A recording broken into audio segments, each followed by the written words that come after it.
Hello, Ma'am Yani, Ma'am Rachel, Sir Mulong. Yes, Hello, sir. Sir Lee. Good morning. Hello, Sinend ko Sir na po Lee. sa sinend ko na po yung sa group chat ng school heads po yung bagong link natin sa live streaming kasi yung kuhan yung nagawa. Pasensya na po.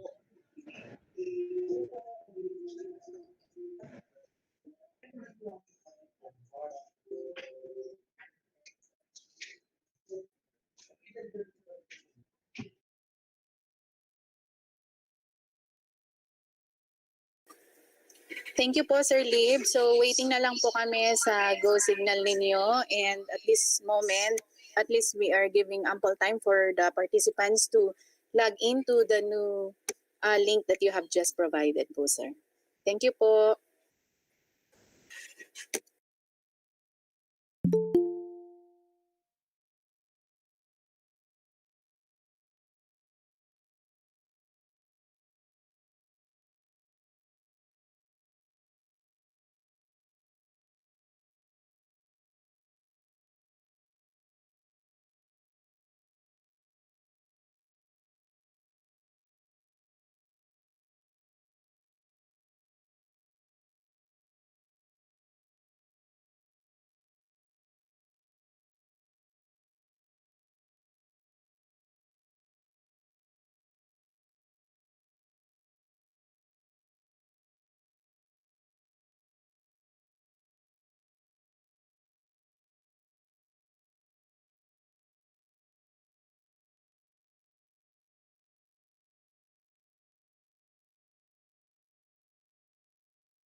Sir Lib, okay na po tayong mag-remind?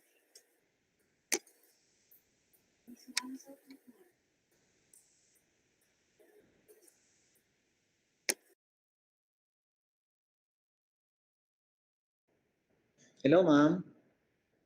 Hello, Sir Lib. Okay na po tayong mag-remind. Yes, Preliminary. ma'am. You Okay po. may. Thank you, Sir Lib. Heads up, SDO Nueva Vizcaya. Best morning po to everyone. Welcome to the regional webinar on the IPCRF data collection system for school year 2019-2020. Today, June 22, 2020. Prior to the official commencement of our activity via live streaming, may we be reminded of the following norms. So let us set to mute our microphones and video all throughout the webinar. Ensure that your screen shows at all times the slides or videos being presented. Of course, this concerns our ROHRDD facilitators and division facilitators as well as moderators. Use the chat box for sharing of thoughts and questions. Practice collegial exchange of ideas. And of course, on top of this, our ROHRDD also extended its invitation to our teachers 1 to 3. So we hope the invites have been extended to them through our school head participants. Another, for the multiple participants in one venue, let us be reminded of the safety protocol. Let us wear our face mask all the time.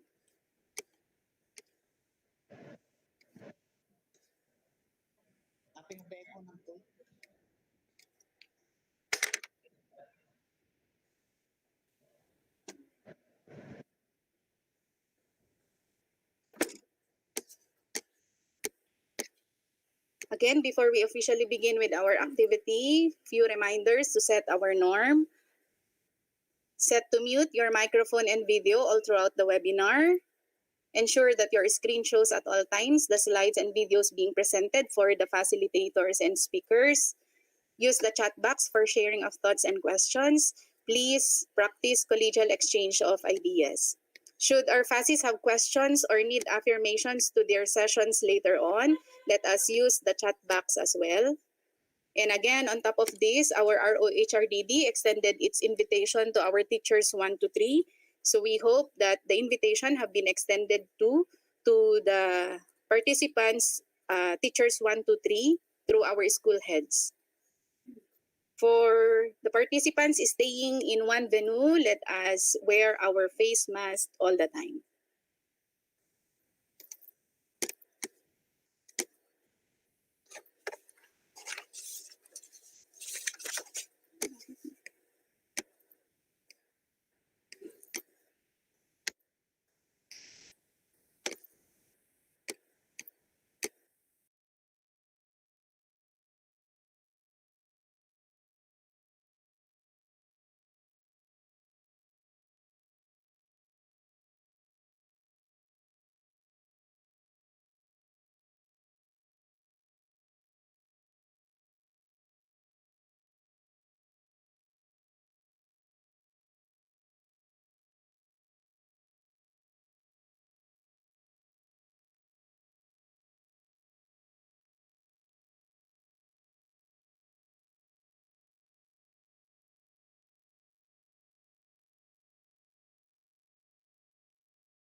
Okay po, good morning po ulit. Welcome to the regional webinar on the IPCRF data collection system for the school year 2019-2020. This activity shall also be virtually graced by our regional director and our SDS. So as professionals, may we continuously practice our professional decorum as we participate in this activity via live streaming. For the information of the body, SDO Nueva Vizcaya is the first division to be having this live streaming mechanism for the regional webinar.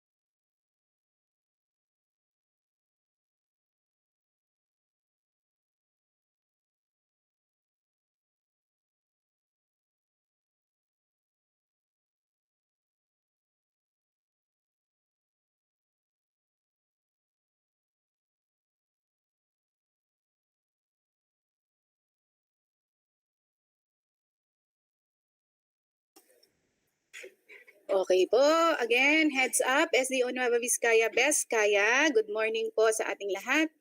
Welcome to the regional webinar on the IPCRF data collection system for school year 2019-2020 via live streaming.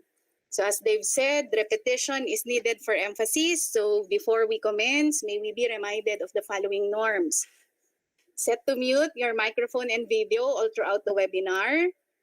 Ensure that your screen shows at all times the slides and videos being presented for our facilitators and speakers and moderators. Use the chat box for sharing of thoughts and questions. Let us always practice collegial exchange of ideas. Later, should our facilitators have questions or need affirmations to us participants, we use the chat box as well. And on top of this, since the invitation is extended to our teachers 1, 2, 3, so we hope that the invites have extended to them through our school head participants. For the participants staying in one venue, let us all wear our face mask all the time. Thank you po.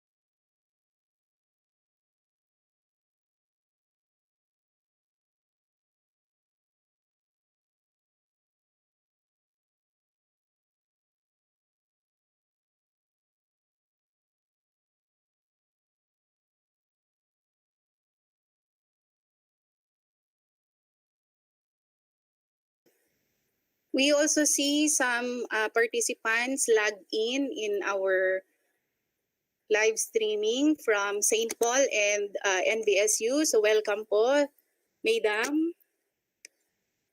At any moment, we shall begin with our activity.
For some concerns of the participants regarding the link, please be reminded that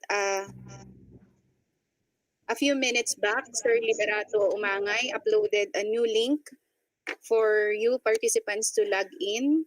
So kindly check our group chat. One group chat for the school heads from the Southern District, another for the Northern District. Same link was forwarded to the NVASP group chat and the PSDICs of our division.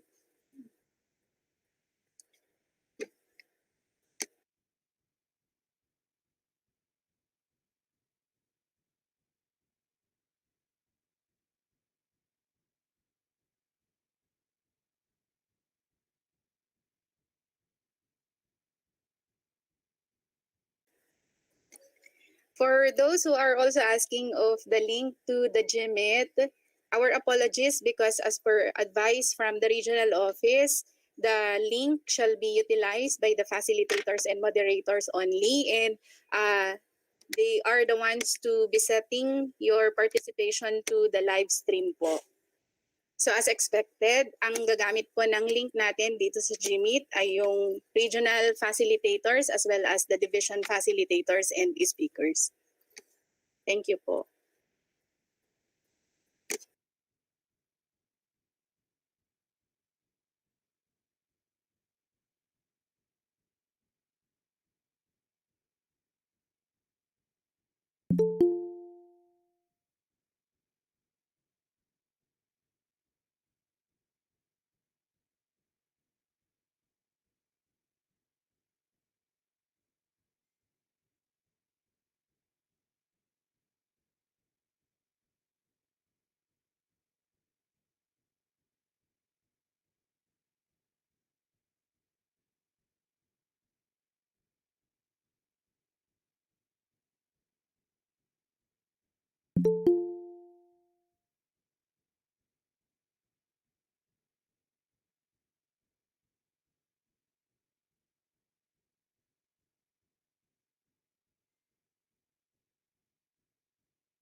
Off po tayo ng camera natin.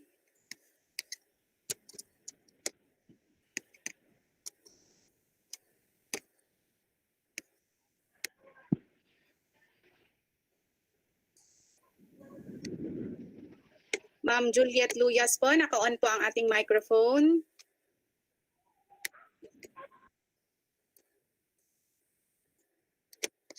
Thank you po.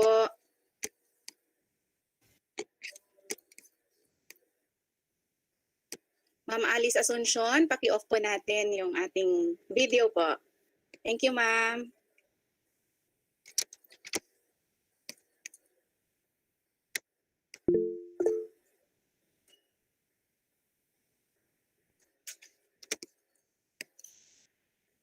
Ma'am Jerovic Anrayos, Sir Ma'am Febron Banggawan, pa-off po tayo. Okay, reiteration of the reminder, paki-off po yung ating microphone as said by Sir Liberato in our chat box. Yung chat box po natin, paki-reserve po sa mga questions po natin later on. Anyway, the checking of attendance shall be done as we go through the flow of the program po.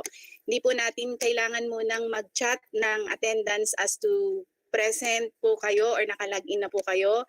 Meantime, we'll be going through the checking of attendance po later on. Maraming salamat po.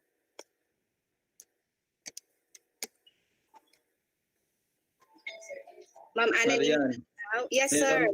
Si Mary Ann Oliveros, Alice Asuncion, naka-open pa sila ng camera. Opo, sir. Noted po, Sir Chief. Maski si sino to? Isa na kan. Si Febron Banggawan, Adelina Panhi. Hinauan, gatuling po. Gatuling Pinauan, i-close your camera. Please close your camera. Thank you po, Sir Chief.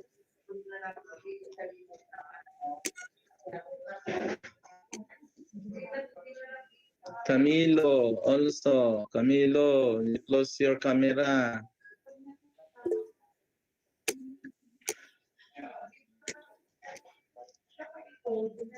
Jonalyn Deco, you close your camera. Ma'am Gatuling, Pinauan, Ma'am Marichi Campo, paki-off po natin yung ating camera po. Salamat po. And then again po, we don't need to use the chat box yet as to the checking of attendance. We'll go through that po as we go to the program flow later on. Para po hindi matabunan yung chat box natin o pertinent concerns later on. Maraming salamat po. Marichi, close your camera. Miss Asuncion, close your camera. Tetchi, you close your camera. Tetchi. Lailani Valdez, please close your camera. Gatuling Pinauan. Mamona, please close your camera. Gatuling Pinauan, can you hear us? I-close mo the camera, manebo tadim i-close. Marina Domingo, please close your camera. Marina. Ceci Latumbo, close your camera also.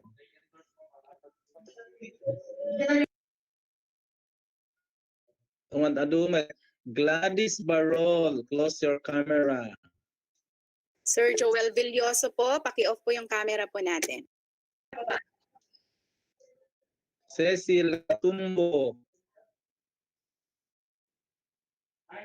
Agan anawa ka ti tao to yun.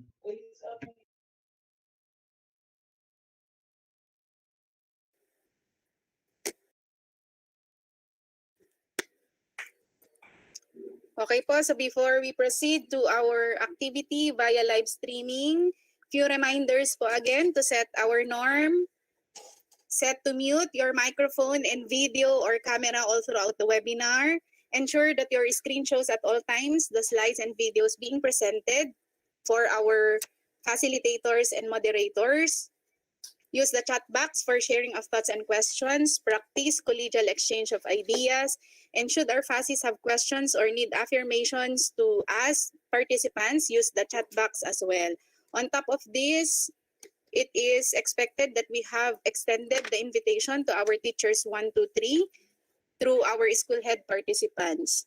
For the participants staying in one venue, multiple participants in one venue, please be advised to wear your face mask all the time. The regional office through the office of the HRD has provided the link for the GMIT to address the technical problem that we are experiencing so far via the live stream. So for those who were able to log into the Google Meet, please practice professional decorum as well. Paki-off po natin yung ating mga camera and microphones. Maraming salamat po.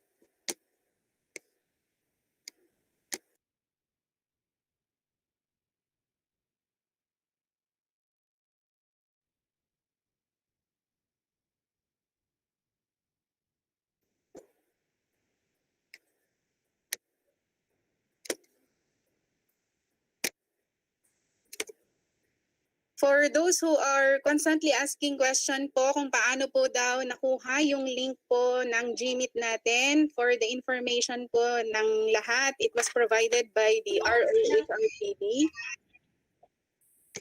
Just to on po yung microphone ninyo, ma'am, and camera po.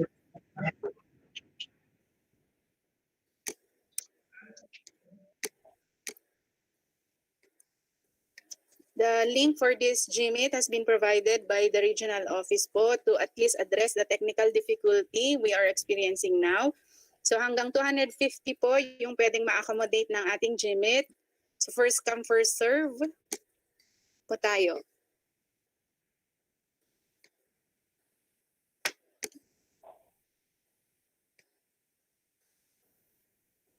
Sir Grapisa, pa-off po ng camera natin.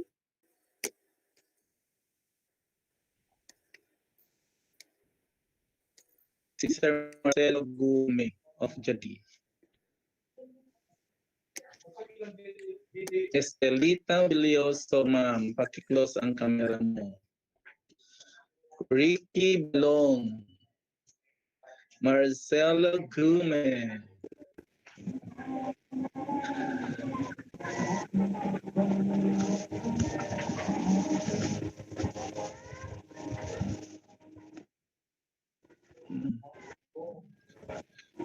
Gertrude Bowwood. Please close your camera. Including, Sir Chief, including microphone.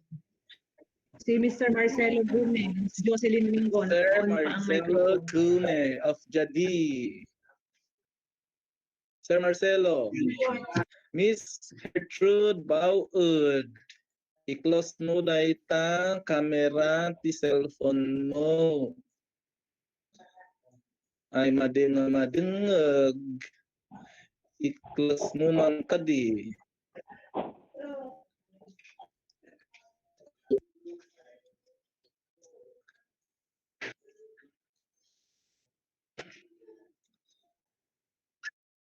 Ma'am Jocelyn Domingo po, naka-on po ang camera natin and microphone.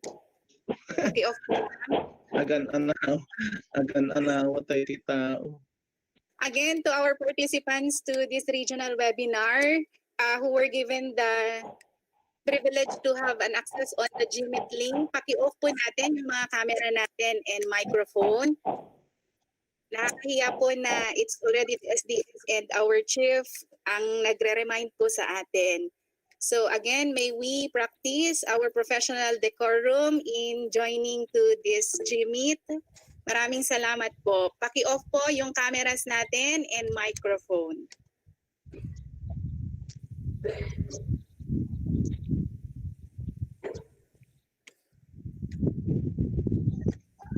Geraldine, close mo telecom ne camera matoy maila Jocelyn Domingo.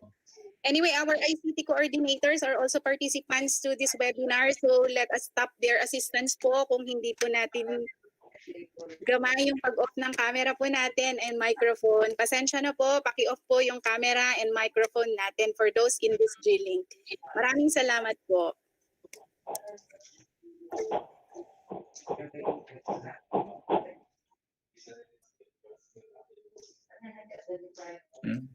Ma'am Jocelyn Domingo po, naka-on yung camera and microphone po natin.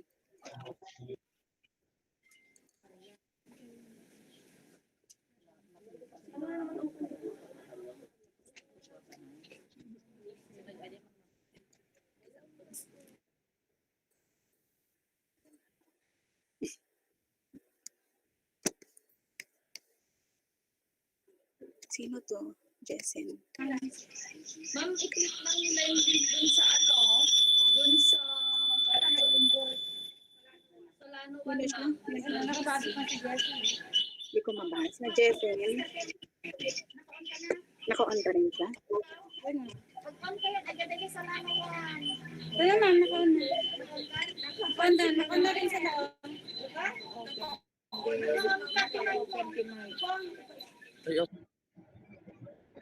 Best morning, everyone. Dear teachers, kindly put off your camera and your microphone.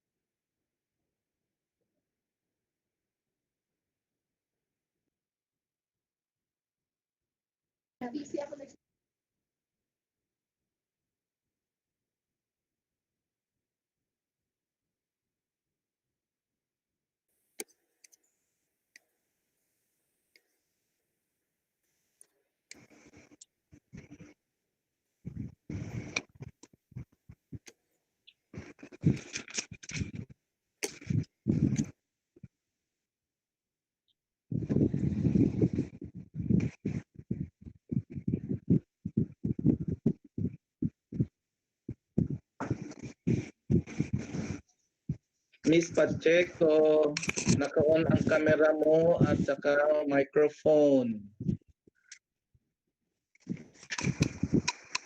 Pakis mute mo, mute.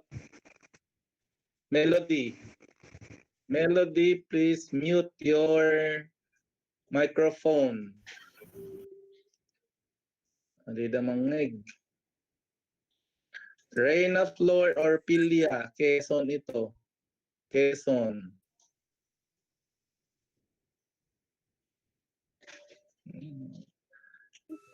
Miss Orpilia, paki-off mo yung camera, ma'am. Wala. Spicy bacon. Please, pati camera. Spicy bacon, ang sarap nan. Spicy bacon. Reynaldo Tagure. Ma'am Vina, paki-close yung camera nyo. Reina Flor or Pilia. Maria Melody Pacheco, your camera, please. Okay, kaya damit mawawalan. Thank you po, Chief. So we have received the final call from the regional office. Before we formally commence our program, kindly put off our microphones and camera for those who were able to access the G-Meet. This was supposed to be for the facilitators lang po. So dahil naka-livestream po tayo, whatever disruption we commit, madidisrupt din po yung ating livestream po. So that actually came from the regional office na. Maraming salamat po.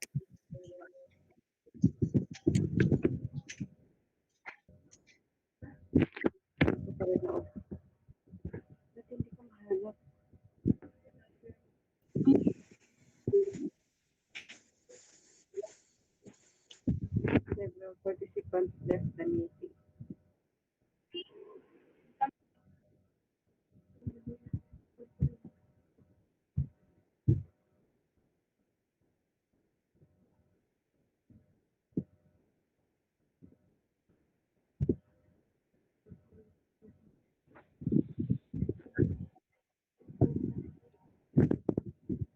Okay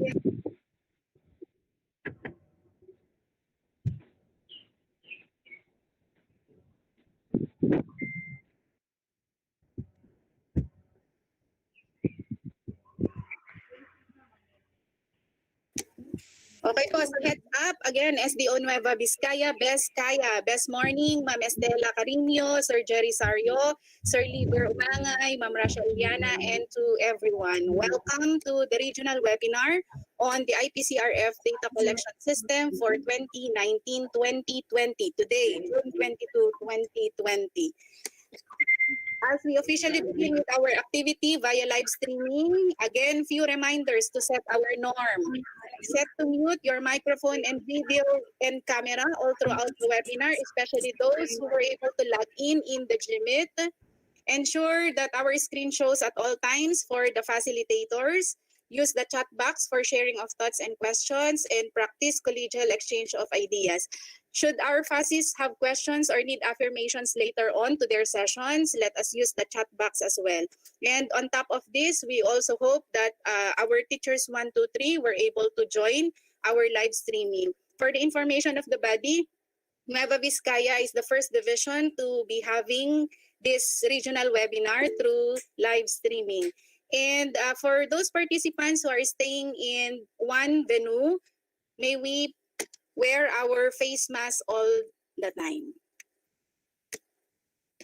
All right, so to formally commence, we invite each one for a moment of silence as we offer our salutations to the flag by the singing of the Philippine National Anthem, and to follow right after is our prayer.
In solemnity, let us pray. Dear God, thank you for all the blessings you have bestowed upon us. We are truly grateful for them. Thank you for allowing us today to meet and share our knowledge and time with one another in this webinar. May you extend your divine wisdom to our speakers so that they would be able to impact effectively their God-given knowledge to all of us. May they be blessed as they continue to bring their expertise to people who need them. Bless the participants as well, so that they would be able to glean the vital information from this activity. May you bestow your blessings after this webinar, so that we will go out and spread what we learned in the spirit of your love and generosity. May we realize that this activity should glorify your Lord. Amen.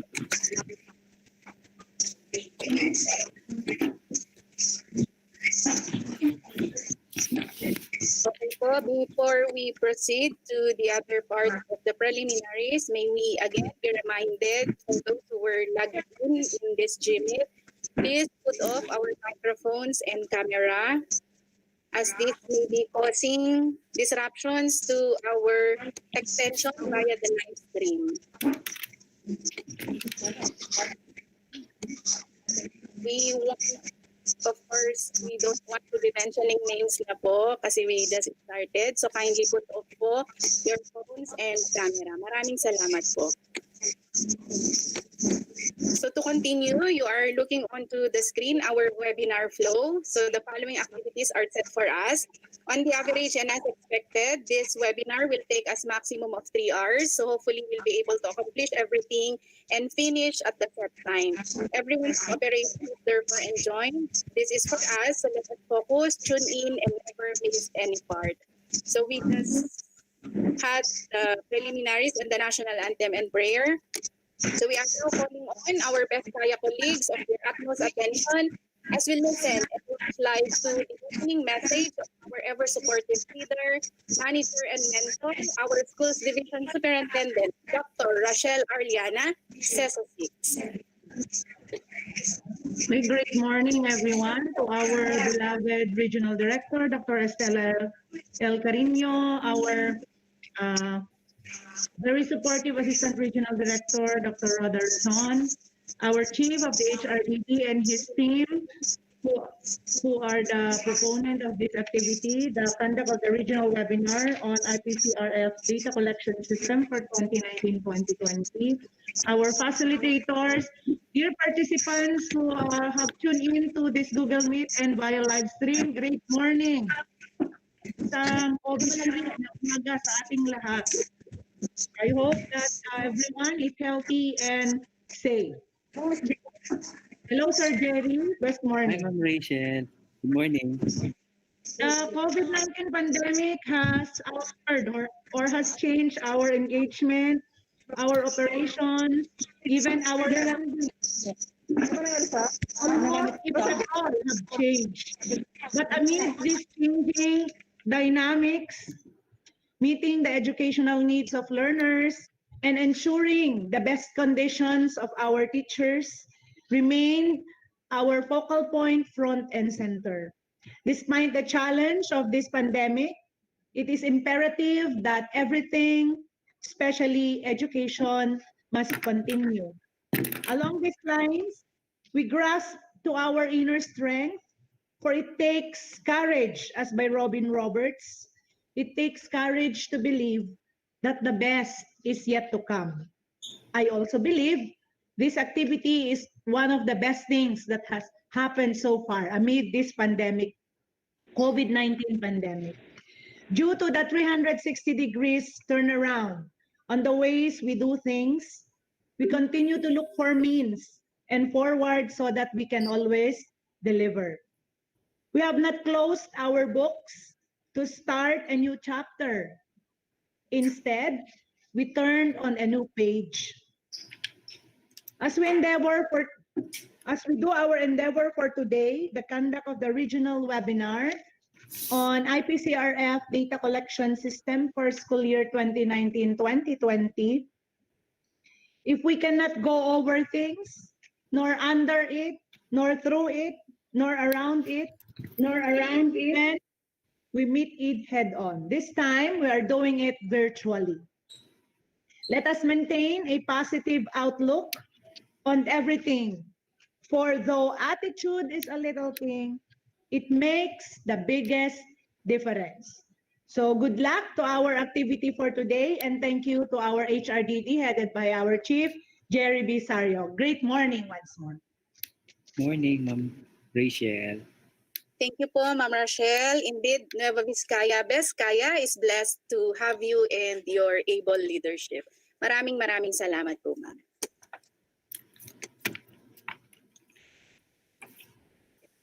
Let us now proceed to the presentation of our participants, inclusive of the division and regional facilitators and moderators.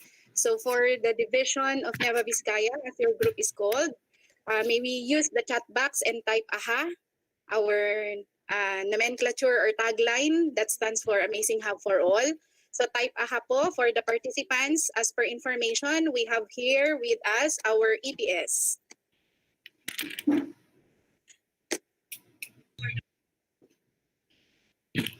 Na EPS po natin. We also have our PSDSS and DICs.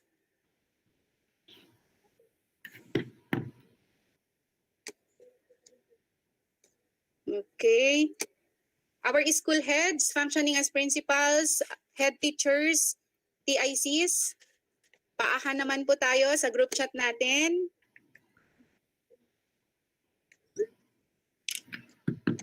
Okay, our master teachers. We also have with us our secondary ICT coordinators as well as our selected district ICT coordinators. And as mentioned a while ago, this invitation was also extended to our teachers 1, teachers 2, and teachers 3. For our division facilitators and moderators, we have, and of course, our program lead and support. Of course, we have our beloved SDS, Dr. Rochelle Liana, our ASDS, Dr. Jonathan Fronda, SGOD Chief, Sir Romulo Ancheta, CID Chief, Ma'am Evelyn Ramos.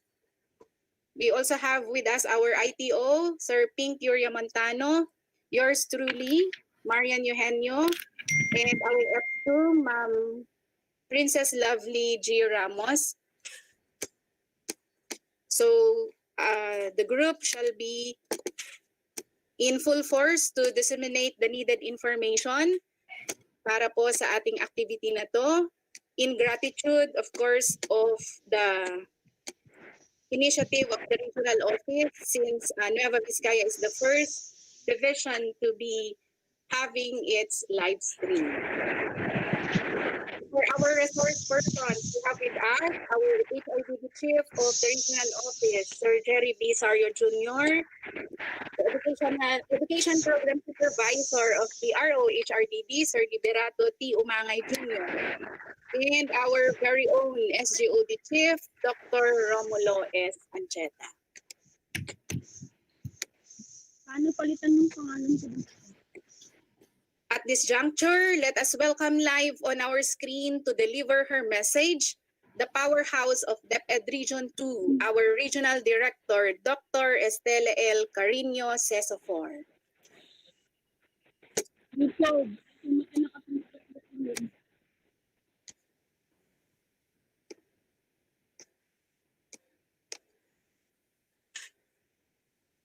Good morning to all the teachers. How are you? I hope the first week of enrollment was done well and you didn't have any problem on it.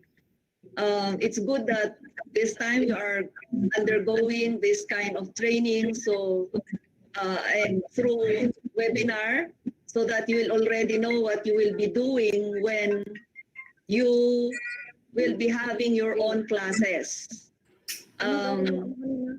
I can see here on screen some course camera are open and I can see what you are doing.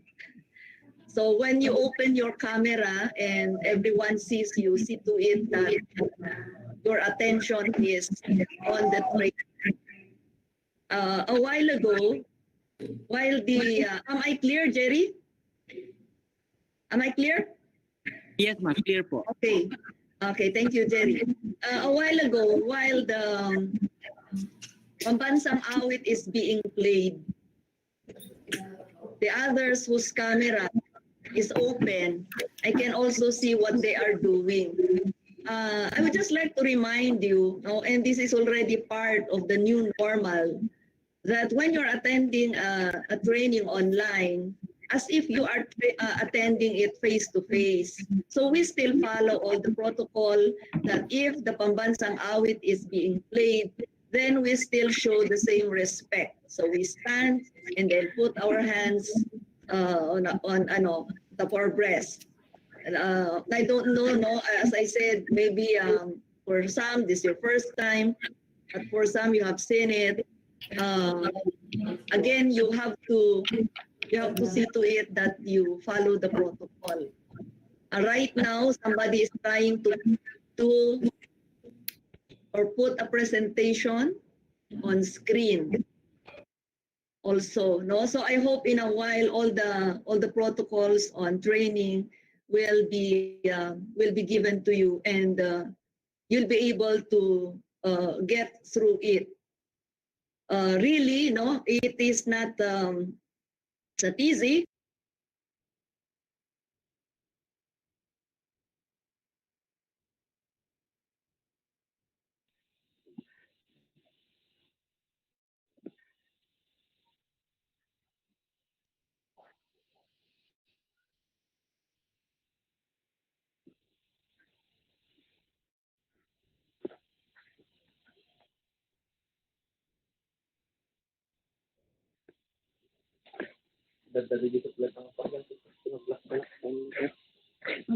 This is what we call uh, the 21st century learning, no? The fourth industrial revolution, that even if you do not see the speaker, your ears will have to listen. And that is what your learners will be doing when you will be the one teaching them come when classes will begin.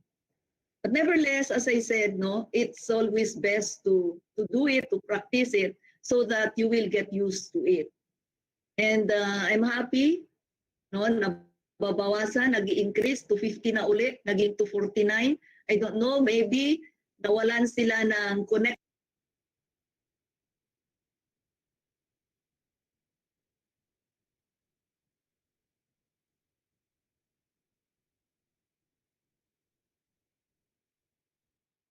Will be expecting also when we will be having classes, and this gives us now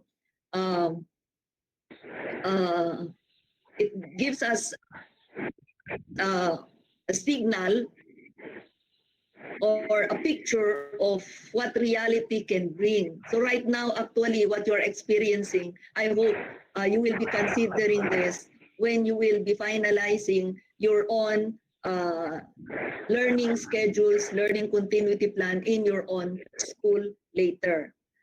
I understand this is a mix of teachers and school head. I heard a while ago that the school heads are also should also be invited, and I see some names. And because this is really important, so it says here your training is on accomplishing the electronic individual performance commitment, or IPCRF, and then how you will be submitting it online, and then how it will be monitored. And I hope with the number of hours, no, that you will be trained. Now it says here 9 to 11, but since you started today, and since this is free, I hope you can still extend, Jerry, so that all questions will be answered. So I always wish that for teachers, if you are not really sure, or you don't you're not expert of how you do this, you practice, you ask help, you ask for technical assistance instead of complaining, instead of saying bakit kasi online, bakit kasi hindi face to face. We have to accept the reality. And as we always say, the fourth industrial revolution really is into of learning this kind of training. So we should not be left behind. Anyway, as I said, practice makes perfect. It's only an acceptance that this is it. So instead of complaining, we just follow, and then we will find out that actually it's easier. You know, it's easier. That I know that for some of you, you are just in your homes, no, without necessarily going to the venue.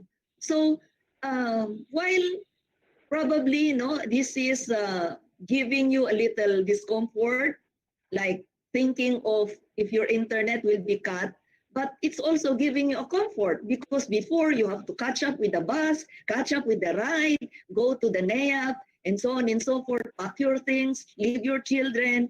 But now, no, you are on training, and as I said, some of you, you might be in your own homes already.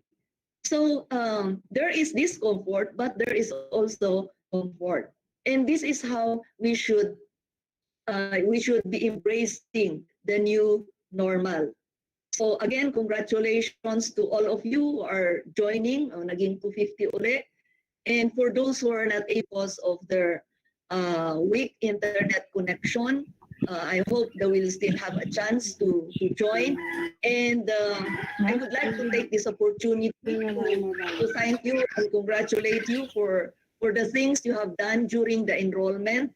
And I appeal to you, let us help each other. We are in the department and we should be supporting each other.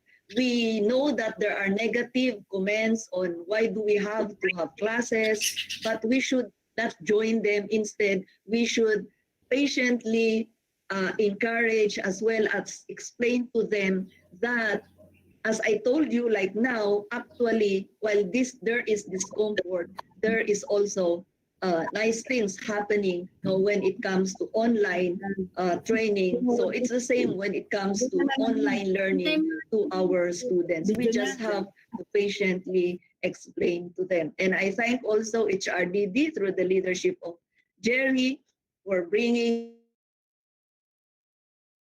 problem on the filling up of your IPCRF, and I hope there should be no questions being sent to central office because you have already expert resource speakers. So if ever after this training you are not yet sure of what to do, please feel free to text them, to message them so that you will be given the technical assistance. Once again, on behalf of the department, thank you for your sacrifices, and let's be together in seeing to it that we'll be able to deliver continuous education amidst this COVID-19 pandemic.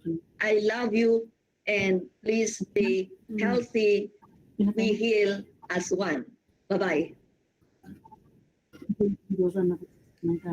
We love you too, Marcela. Thank you very much po. Rest assured that Nueva Vizcaya Best Kaya continuously shares with you in your commitment of quality service to the department regardless of this pandemic. Muli, maraming salamat po ma'am. Mabuhay po kayo at ang DepEd Region 2. Before we proceed, may we be reminded of our activity norms. So let us use the chat box for sharing of thoughts and questions, practice collegial exchange of ideas. Repeatedly, may we set to mute our microphones and video cameras all throughout the webinar. So for the rationale of this webinar, who else qualifies the most to deliver other than the man that initiated this activity? So sirs and madam, our ever gorgeous ROHRDD Chief, Sir Jerry B. Sario Jr.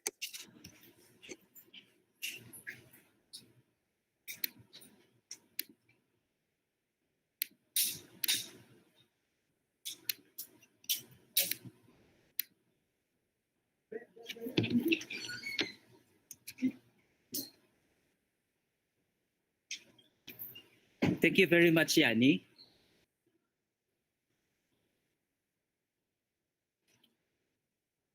So to everyone, good morning. Can you hear me?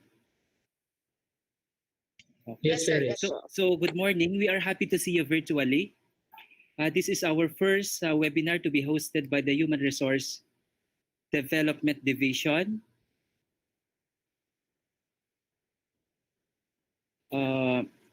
And I would like to formally welcome you. Before I start my presentation, you've said that you can see the slide. Magkwento lang ako ng konti based on our experience on this webinar. So this is already our 12 runs, and for every run, we encountered several issues and concerns, which has something to do with internet signal, lost connection, and no DepEd email account. But the most common issue so far, and this is very upsetting sa part ng speaker or presenter, ay yung participant who is trying to present at inaagawan si speaker sa kanyang presenter.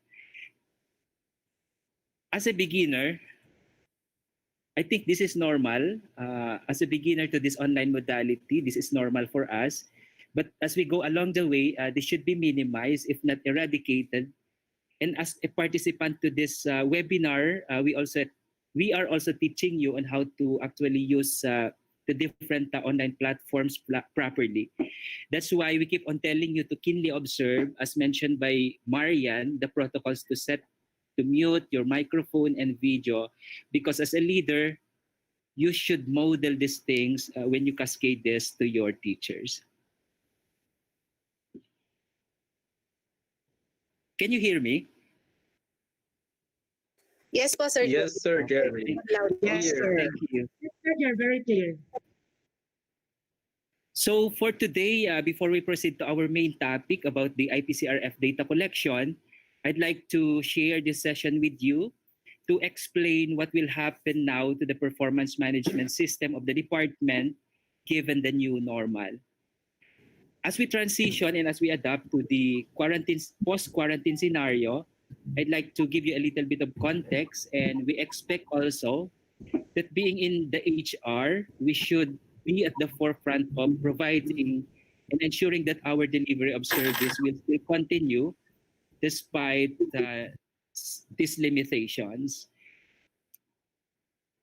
There are things that basically we know in our current situation and aspects that we don't know, something uncertain and ambiguous to us. For the things that we know, the virus is contagious and easily transmitted, therefore can be fatal. So alam natin lahat ito. And there is no available vaccine right now. Therefore, whatever situation we are in, whether we are in ECQ or GCQ, in Region 2, we are still in GCQ, still strict physical distancing will be still our new norm. And there would be like limited movement of people depending on the quarantine restriction in our respective area or locality. Hence, mass gathering will be limited like face-to-face, convergence, symposium, until such time that the government will say it's okay for us to go back to the new normal. So families and workers, especially in our counterparts, especially our counterparts or constituents, worry much about their occupation and expenses for their daily living. On the other side, these are the things that we are uncertain. We don't know also when is the vaccine will be developed and made available to the public.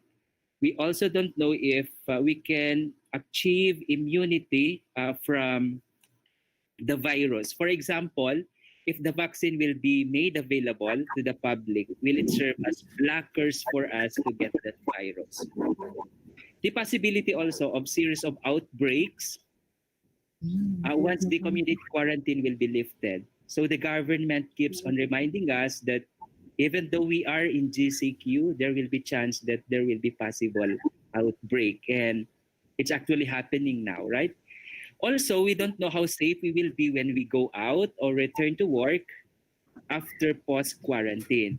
That's why our officials, especially in the Department of Education, and this was mentioned by SDS Rachel in her message, we are taking into consideration the employees returning to work in ensuring that they are wearing face masks, taking of body temperature in our offices, and setting up of sanitations or sanitation stations for the protection of both the employees and the citizens transacting in our offices.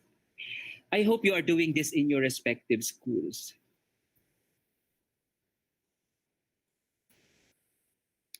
In my next slide are several anticipated new normal scenarios. On your left side, these are the things that, or these are the new changes rather, and as a response to these new changes are those at your right side. And these are the possibilities that could happen and are now actually happening. For example, adoption of alternative work arrangements, wherein there is a possibility that some of us will be working at home. Just like this, we are on a virtual meeting, and the possibility of adoption of staggered working hours or the 4-day work week or the adoption of the skeleton workforce arrangements. So we are into this until such time that the quarantine will be lifted or there will be new issuance on this. Stringent physical distancing also, which is required. Therefore, less face-to-face interaction. Since our modality had changed from conventional learning to remote or distance learning, online platforms like this and tools should be in place, especially in the workplace. As far as employees adapting and adjusting into the new norm, there are new standards for working at home. and there will be possible new ways of assessing our employees. Next is the rise of work disruptions, especially for those working at home. Imagine now that technically we are working at home amidst this crisis, and as far as HR is concerned, we would like to mitigate the possibility of work disruptions. One very critical intervention here is the upskilling of technology. No? Just like yung mga reminders natin kanina, from time to time we should observe that those things, no? Both the IT infrastructure and the soft skills. No? And when we say soft skills, these are new sets of skills our employees need. For example, paano gagamit ng Google Meet, paano gamitin ang MS Teams, ang ating Zoom, and other communication or online platforms. So this gathering will basically focus on how we adapt into the new normal in terms of consolidating our performance rating. The next few series of slides are actually giving you an idea for our HR focal persons in the region and in the schools, including schools. And we see this as a sort of tips, and also in anticipation of what will be the changes that will brought about by the new normal in terms of one of our HR systems, which is performance management. Kung paano i-operationalize yung performance management in view of the new normal, what is now the work arrangement of our employees or teachers in your case, how do we now assess the performance of our teachers, and how do we make sure that they are still productive despite these limitations? So the three bubbles are actually the three things that we see in order for us to effectively manage the performance of our employees or teachers.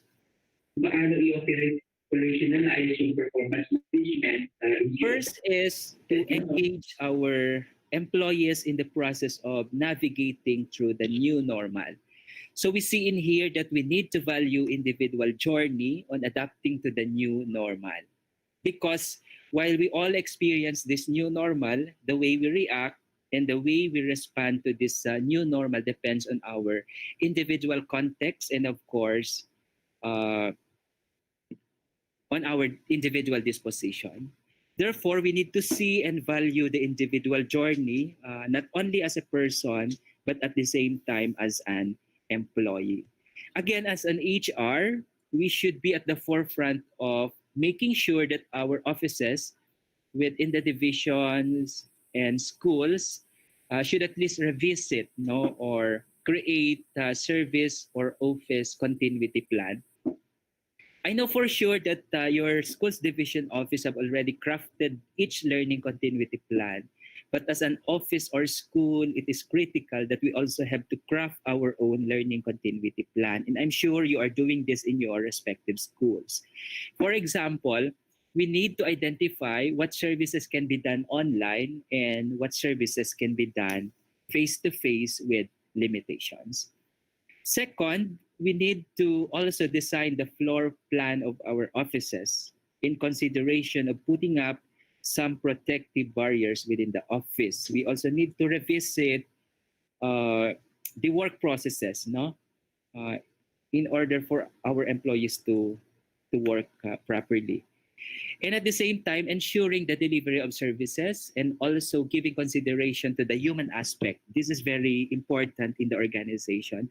Giving consideration to the human aspect of the organization in ensuring their health and safety.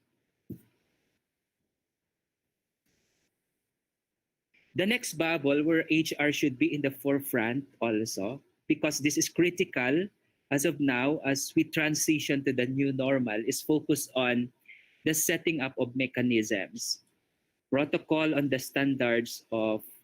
new standards of working. Critical in here is the leadership adaptiveness of your leaders, like your chief in the SGOD, your chief in the CID, your HRDS also in the SGOD, aside from the instructions you are receiving from your SDS and ASDS. But the chief of your functional division's adaptiveness into the new normal is very critical. So we need to redefine the work standards for working at home or working in the office, having some skeleton workforce arrangements. Leaders should now be assessing more on leaning towards output based. If you are the leader or the head of the office or the head of your school, basically your assessment now would be, will you be assessing faster response over a better response, or longer days in the office over a productive days? So ganun po natin i-measure or i-redefine ang work standards in view of the new normal. While we don't see each other, the micromanaging technically will not work under the new normal. So ang ginagawa natin, we allow our employees, our teachers, independence to do their own. But as a school head, you need to set norms and rules, or you need to establish norms and rules in terms of how our teachers will deliver their output. It is also essential for our manager deliverables for the week, whether that is a continuing task or a new deliverable. In terms also of managing performance, our new normal will be more output-based, no? But we need to also maintain quality output-based. So it is critical in here, how do we monitor the performance of our employees? Next, my last slide in managing performance in the new normal is about the provision of support. This is essential in ensuring employee will still be productive in the new normal. While we establish and clarify new work processes and expectations in the new normal, these are also essential for our HR and line managers, like our functional division chiefs, our sections in the SGOD, including our school leaders. The protection, for example, of employee mental health and well-being, especially this time. So as a school head, you need to look for an area where your teachers can vent out their worries and issues, and not necessarily resolving their worries, but you are there to somehow guiding them. So this is primary essential as being emphasized by our secretary in ensuring the safety and health of our school personnel, despite our move to deliver the expected services that our employees or constituents expect from us. So we encourage you to provide and do intervention or learning session to your teachers about COVID, how to cope with some anxiety and stress, and then lifting their spiritual and emotional well-being. This somehow will give them comfort. And you can also do or conduct mental health check, even in chat groups or kamustahan activities, no? As simple as that intervention, but somehow will bring back solidarity among our teachers as they return to the work. Next is the upskilling technology, because even our learning and development intervention delivery will now also be transitioning into the new normal. So no more face-to-face, or if ever there will be, on a very minor chance only. Therefore, IT infrastructure should be set up and new skills should be addressed. So ito yung mga kailangan nating i-prioritize this time, the development of our IT infrastructure, and of course, acquisition of the new skills, kung paano gagamitin yung mga different modalities, no, in delivering our sessions to our teachers and eventually to our learners. So while we are in virtual teams, culture of collaboration also should not be lost, but rather this should be more intensified despite the introduction of virtual or online. The last one, which is very critical for our employees or teachers we manage, is still the coaching and mentoring remotely. As simple as one-on-one video chat on how the person is coping with and how things and deliverables in their plate can be delivered. Given those things, and if you see technically performance management, it is still the same. The basic essentials are still there. It's just that the delivery and the mode of doing these things will now be virtual and online. So these are the things that we are seeing.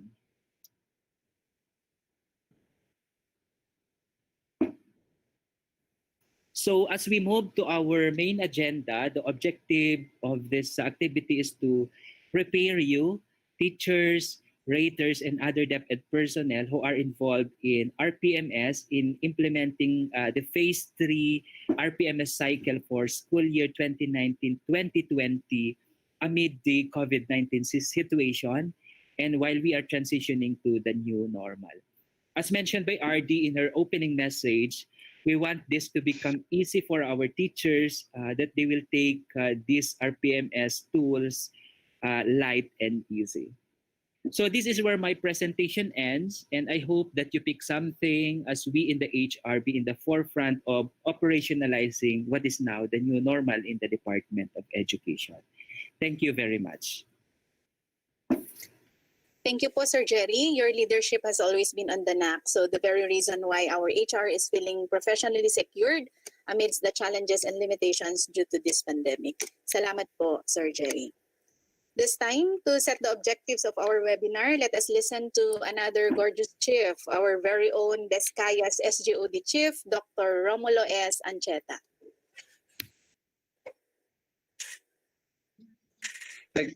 Thank you, Marian. Before I'll tackle the objectives, I would like to greet the source of inspiration in the region. And it fits to her beautiful name. Estela is a star. And she is the Bagnus iti Region 2. Bagnus is a guide. It's an Ilocano term. Bagnus is a guide. So we are so happy to have our regional director, Madam Estela. So with our Assistant Regional Director, Madam Rhoda. And of course, our compass in the SDO Nueva Vizcaya, Madam Rachel, with Sir Jonathan. It goes with the Bagnus and the compass. Sir Jerry, the gorgeous chief of the HRD. Good morning, and Sir Liberato. Thank you, Marian. And to all participants, good morning. Naimbag na bigatyo, apo. As far as Gonzaga, I read there are participants from Gonzaga, Cagayan. Naimbag nga bigatyo, apo, dita Cagayan, Nueva Vizcaya, ken amin nga dit paar iti Region 2. Yeah, true.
Ayan ko kano, microphone on.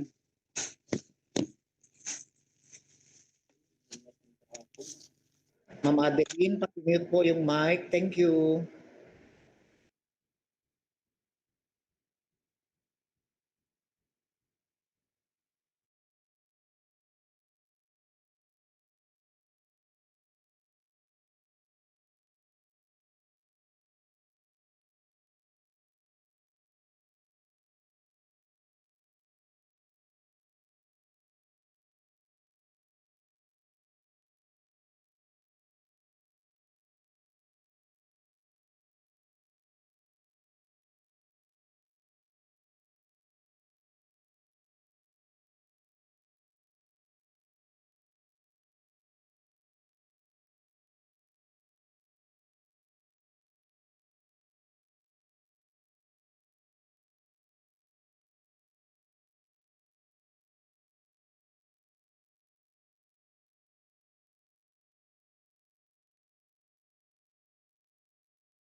Good morning po to all participants to this regional webinar.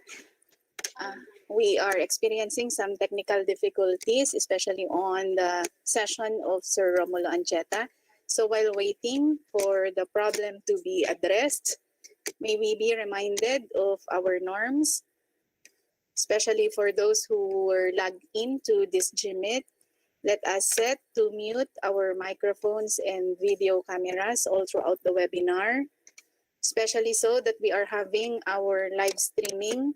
So whatever disruptions that we may cause because of not putting off our microphone and camera will also be fed to the streaming app.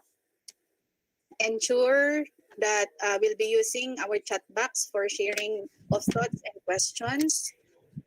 Let us always practice our critical exchange of ideas. Again, may we put off our microphones po and camera. Maraming salamat po.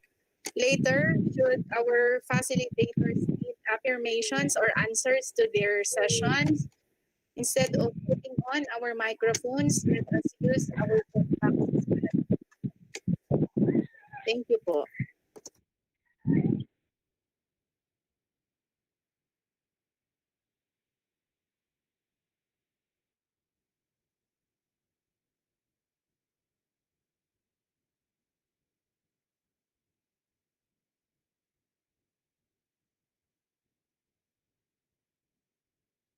Aguray. Andi pa iya ako yan niya.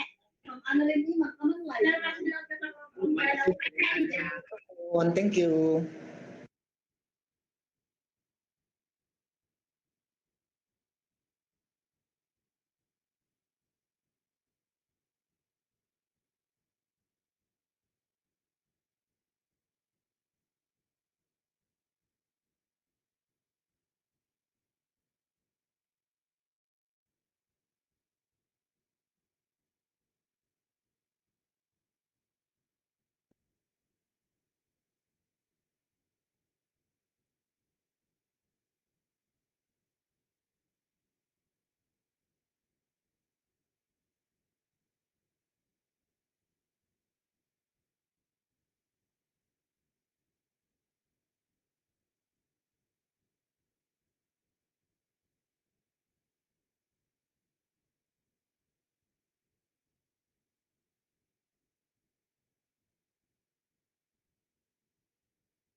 Okay po, so our ITO in the division is currently fixing the technical problems that affected the presentation of our SGOD chief, Sir Romulo Ancheta. So while waiting for the presentation, again, please be reminded of our activity norms. Use the chat box for sharing of thoughts and questions. Let us always practice our collegial exchange of ideas in as much as we are all professional individuals. Set to mute our microphone and video cameras all throughout the webinar, especially those who logged into this GMIT. Our RO, HRDD, is constantly, regularly calling our attention For SDO Nueva Vizcaya po, paki-off po yung ating microphone and camera. And of course, all other participants log into this Gmeet. For those who are asking to, if they still need to log into the link provided to us by our regional office, the answer is yes. Regardless of the utilization of the live streaming, we still need to log in because that shall be the basis for the provision of certificate later on and of course the checking of attendance. So again, palag-in pa rin po tayo doon sa link na binigay ng RO sa atin para po sa ating certificate at attendance later on. At the end of these sessions, there will also be checking of the implementation or conduct of the activity through the Kwame tools, again to be facilitated by our regional office, HRDD. So stay put lang po tayo.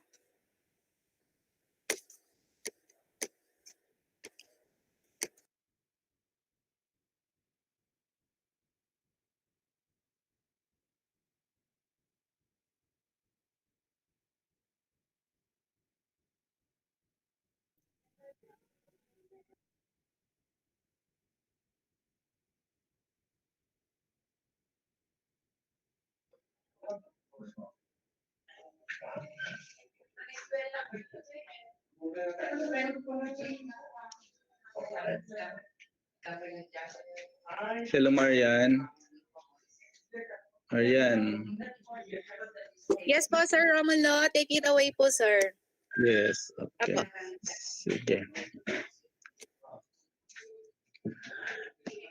Okay, sorry for the technical difficulty, but we cannot afford not to smile despite of that difficulty. So let us smile, let us be happy despite of that. Okay, so there you are. Yeah, I would like to underscore three things in the preparation of the teachers, the raters, and other personnel who are involved in the results-based performance management system. I would like to underscore that when we prepare the teachers, raters, and all of us involved, there is a clearer understanding on how we do this RPMS here. There is no reason for us to commit mistakes when we understood properly this RPMS. And when we understood, because of our preparation, I believe there is a clearer direction.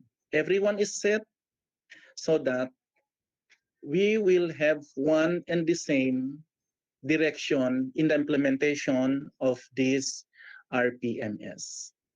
Another is when we are prepared, this aside from clearer understanding, clearer direction, there is avoidance of committing mistakes. And we avoid cramming and we avoid rushing. So we are relaxed in doing it. We are relaxed in the implementation of this RPMS when we understood and have a clearer direction. And if we have a clearer direction and clearer understanding, we will understand every single details of the individual performance commitment and review form, the IPCRF. Much so that we are going to use the electronic copy of the IPCRF. So here it will lead us or give us a very clear direction doing the IPCRF via online. So there is no reason again to commit mistake because we are prepared, we understood it, and there is a clearer direction.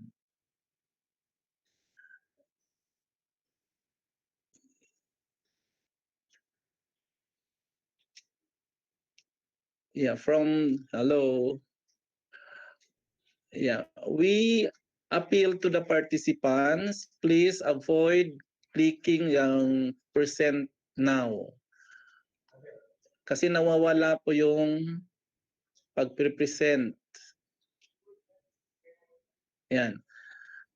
Please avoid clicking yung icon na present now. Okay. So, there you are. And we will also have a clearer way of monitoring the submission of the IPCRF of teachers via online. All of this will give us a way of inspiration doing because we are inspired doing it. We are not cramming, we are not rushing. And despite of the pandemic is just there. It is just a challenge to everyone. It is just an ingredient of doing things in the right way, the proper way, so that on top of it, we will be generating correct data. And when we generate correct data using the IPCRF through the RPMS, we will have the real picture of the performance of the teachers in the field. What is this? Because we want to get our intervention in the near future. So if we get correct data and we will get the correct picture of the performance through this RPMS implementation, then we will have the intervention comes after the clearer direction set. Next slide, please. Okay, so that today we will have these topics to be discussed. How to accomplish the electronic IPCRF for 2019-20 and how to submit the e-copy of this IPCRF of teachers and how to monitor the submission of electronic IPCRF of teachers. As I have said earlier, all of these will be done smoothly when we understood what we are going to do through a clearer direction. Next slide, please. Okay. If you recall, there are two questions asked from the field for you to answer during your pre-registration. Questions are, what do I know about the IPCRF data collection system? And what do I want to know about the IPCR data collection? And these are now the consolidated answers coming from the field. Number one is, what do I know? Yeah, you said it is a system to collect and consolidate the performance of teachers on the first 12 PPST indicators. Correct. Another, the schools, the SDO, and the region as well were involved in the entire process. Yes, everyone is involved in the entire process. And used for training needs assessment. Yes, as I have said, this will be used for clearer setting of direction. And there was an online platform for data gathering. Yes, and this is examples now. There were challenges in some points in the process. Yes, what? Technical difficulties. And this is one of the challenges. It is used macro-enabled Excel-based IPCR data of teachers. Yes. Time to time, you are going to use this macro-enabled Excel-based file. So, what do I want? What do you want to know more about the IPCR? You said the updates on how the existing system was made more user-friendly. Yes, we are talking about user-friendly, how? And that will be discussed lengthily in the next session. The specific roles and responsibilities of the personnel involved, the schools, the divisions, and the regions. And how does this new system adapt to the new normal? Yes, it will be discussed again lengthily by the next speakers. Then how can we utilize the results more efficiently, the platform that will be used, and the revised timelines in relation to the COVID-19 situation. So all of these things you want to know about the IPCR data collection system. Just feel relaxed because in the next session you will be hearing more lengthily about this. Okay, so here, the rationale for the RPM's data collection system.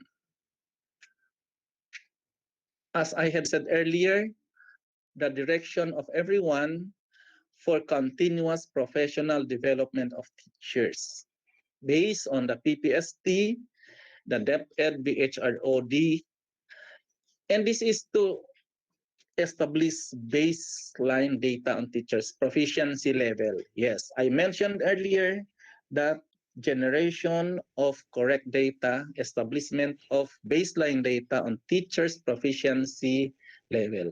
That's why we are having this today, this morning, so that in the opening of these classes, we will be ready for whatever circumstance that be facing us. Okay, next, please. And again, all public schools need to submit data from teachers' individual performance commitment and review forms for each rating period. Yeah, there's no question about this, but the only challenge that we are now facing is the submission of the e-copy of the IPCR. And there is a need to establish a system that will enable collection, the submission of this RPMS, yeah, from the school to the division to the region level. So all of these things are here because we want to help the teachers in the field. We want everyone to have a clearer direction so that this DepEd memorandum number 45 is now telling us that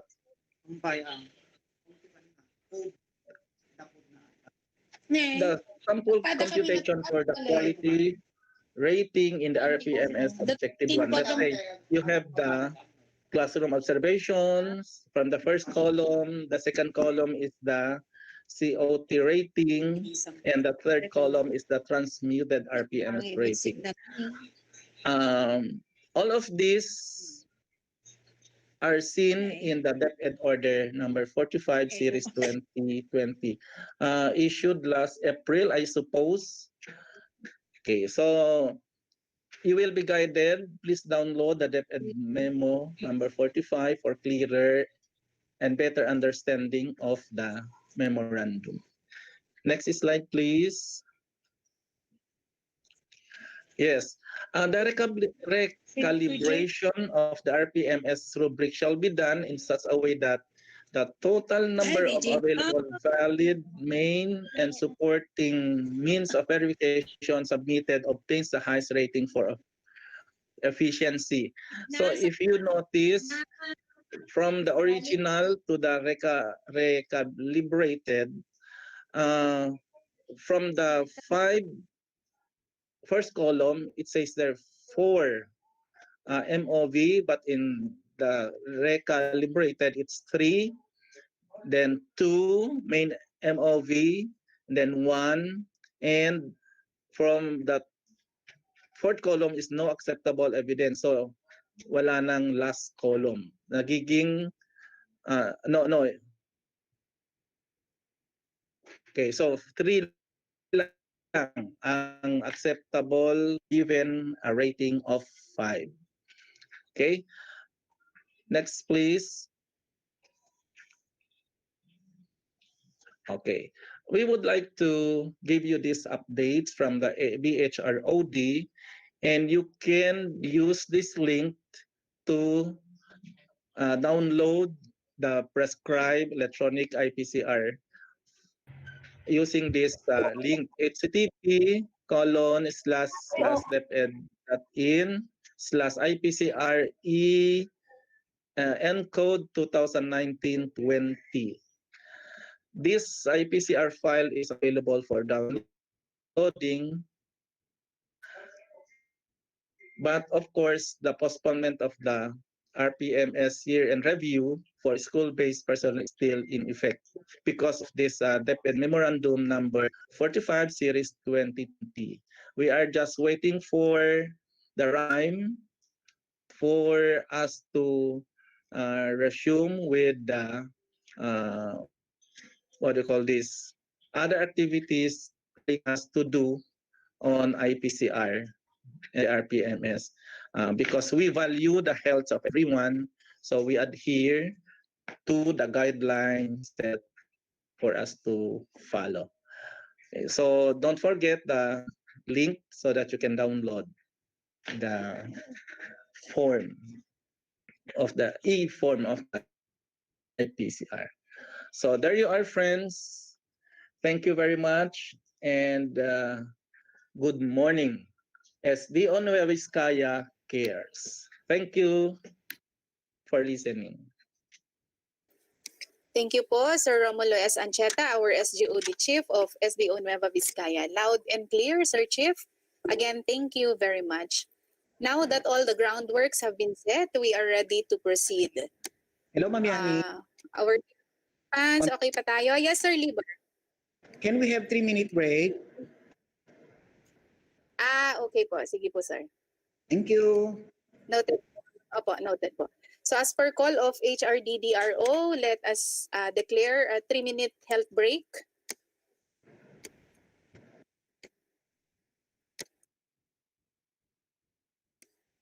Okay po, so while on break, again, may be reminded of our protocols in attending to this webinar, especially so to those who were logged into this GMIT. Since we are in extension to live streaming, may we put off our microphones and video cameras at all times. It has been repeatedly experienced that while the facilitator is presenting, somebody from the participants is trying to steal the moment. So inaagaw po natin yung pagpe-present ng ating mga facilitators. So na-feed din po siya kaagad-agad sa streaming natin. So kindly put off our microphones and video cameras po at all times, except of course for our facilitators and the moderators. Enjoy the music.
Okay po, for the session 1 to discuss on the accomplishment of IPCRF, let us welcome back on the virtual platform Sir Jerry Sario.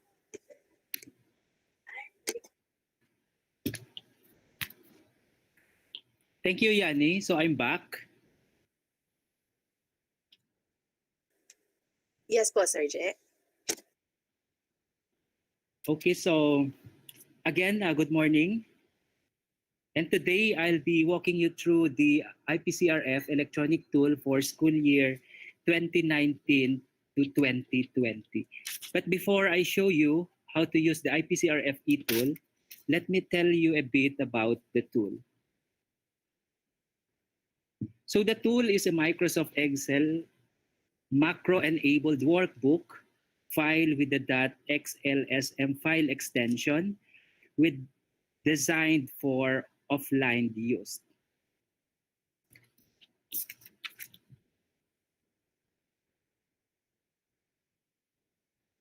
It contains printable templates for the IPCRF parts 1 to 4, as well as encoding form that collects data for COT and IPCRF ratings or IPCRF QET ratings, and data for core behavioral competencies.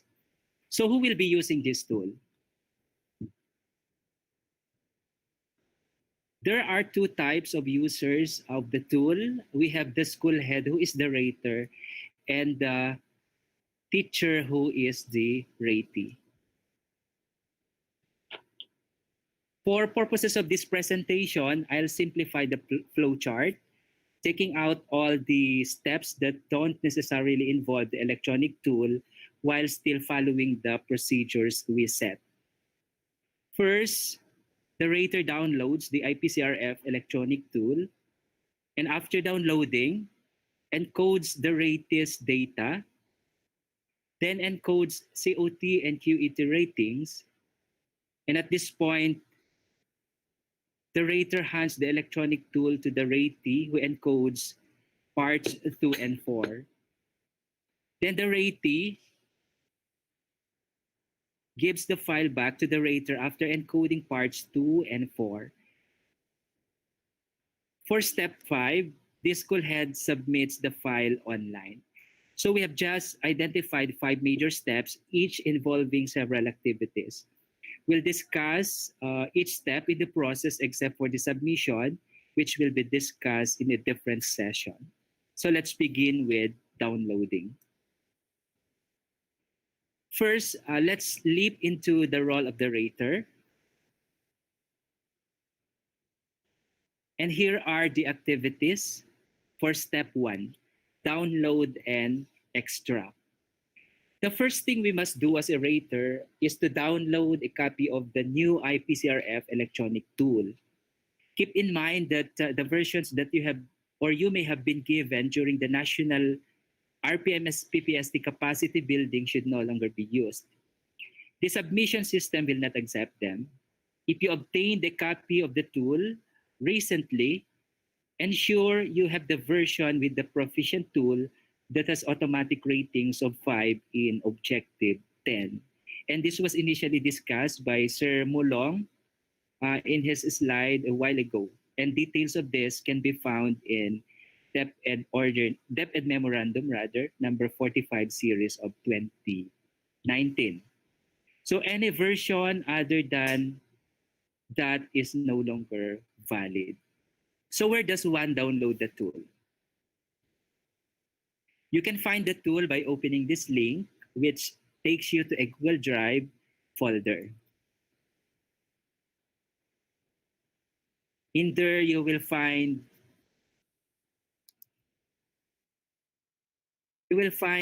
a zip file named DepEd Prescribed IPCRF Parts 1 to 4 SY 2019-2020. Simply right-click on the file and click Download.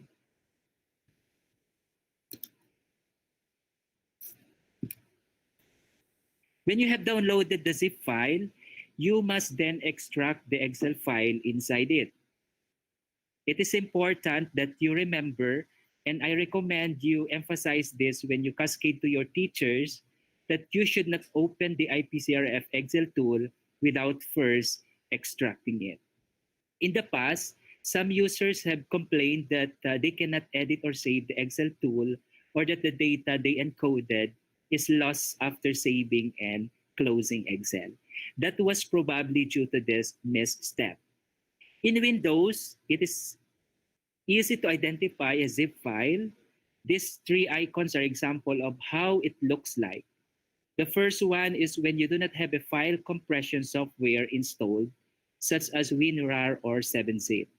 The default icon in Windows is a folder with a zipper. In some cases, the file may look like the last two icons, a stack of books bundled together with a belt.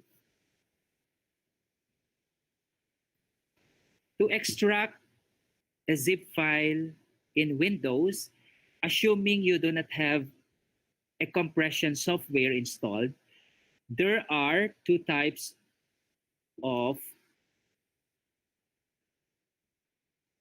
there are generally two methods rather, and I'll quickly show you how to do this using the two methods. So it's clear to everybody, as well offer you suggestions of how you can cascade this to your teachers.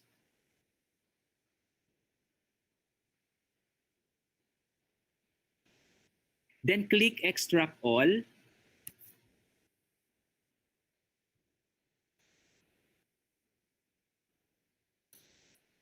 And this opens the default extraction tool in Windows. Simply select the destination folder or destination, or leave it as is and click the extract button.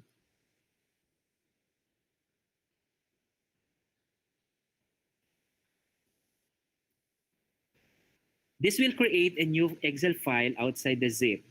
You can now open this Excel file. The second method is by opening or double-clicking the zip file.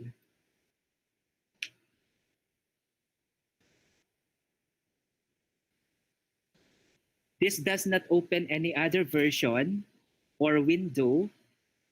Oh, where's that? Sorry.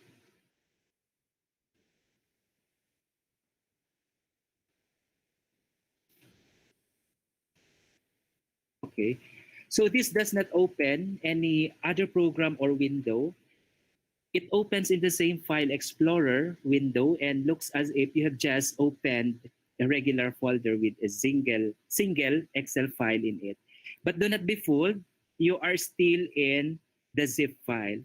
Notice the extract menu in pink at the top of the window. This tells you the view is of a compressed folder. This is when some users make the mistake of opening the Excel file. I'll remind you again that you should not open the Excel file while still inside the zip. You must extract it. And to do that, you can drag and drop the file into the desktop to create a copy of the tool. You can also copy and paste the file from here, or you can click the Extract All menu, which is similar to method A that I showed you earlier. For Mac users, double-clicking or opening the zip file should automatically extract the Excel tool. Now that we have downloaded the IPCRF electronic tool, let's proceed to the second step, which is to encode the RATIS data. Here are the activities involved for this step. Open the Excel IPCRF tool, enabling editing, enable macros, encode schools data, encode raters data, make copies, and encode RATIS data. To begin, we need to open the Excel file.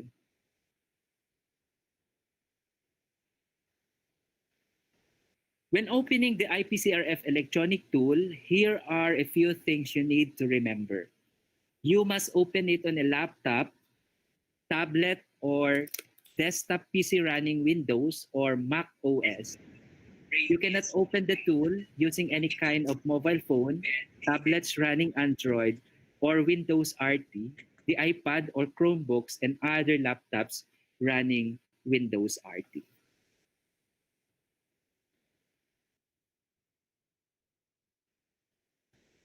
In addition to the types of compatible devices, here is also a list of the programs and apps you can and cannot use to open the IPCRF electronic tool.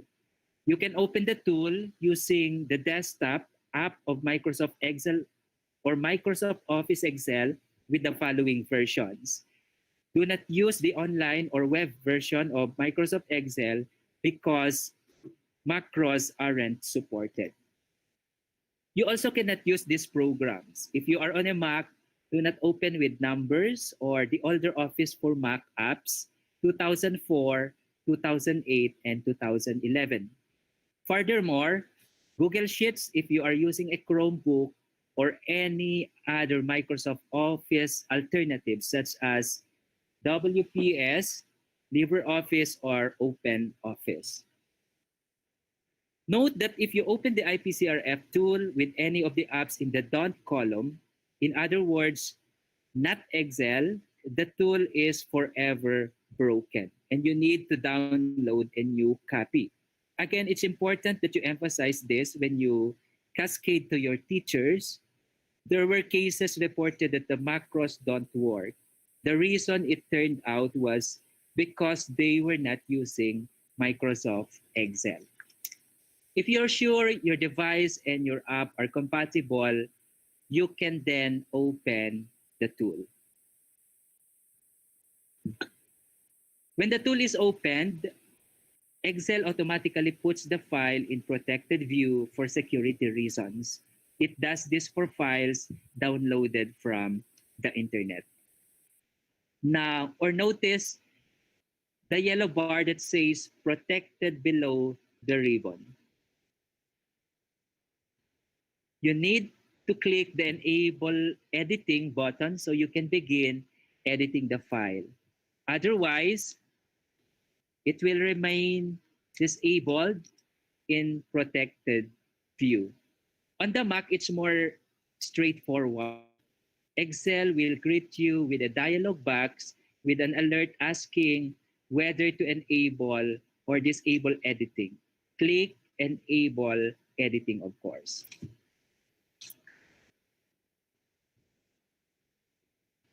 After enabling editing, you also need to enable the macros which are disabled by default. Click the Enable Content button to allow macros. Failure to do so means that Excel won't be able to run the custom code that makes the IPCRF tool work. On the Mac, again, Excel will greet you with a dialog box with an alert asking whether to enable or disable macros. Click Enable Macros.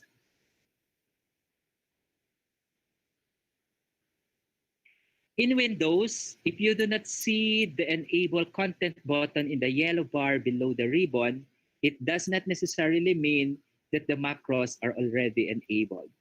After confirming that they are disabled, for example, when an error message is shown saying, so after clicking a button, you need to perform this suggested turnaround.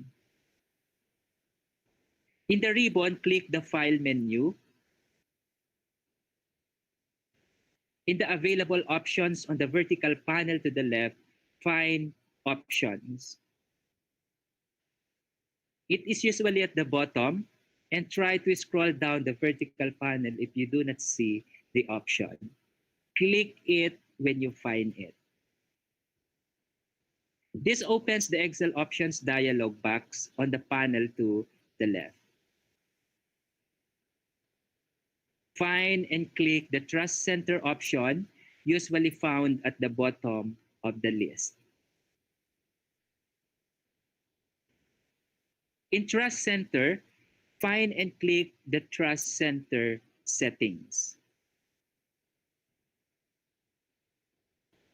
The Trust Center dialog box opens And in the panel to the left, find and click the macro settings. Under macro settings, click enable all macros.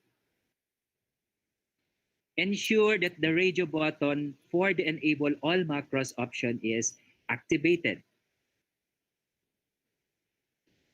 Click the OK button and this closes the Trust Center dialog box.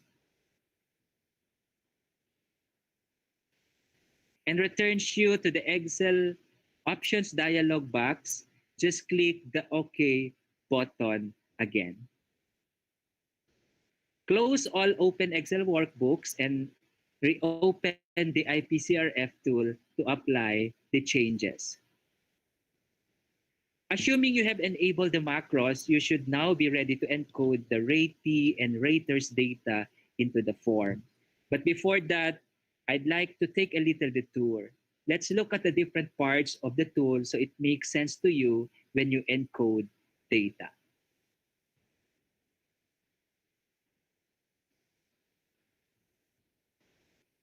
This Excel workbook has 4 usable tabs or sheets.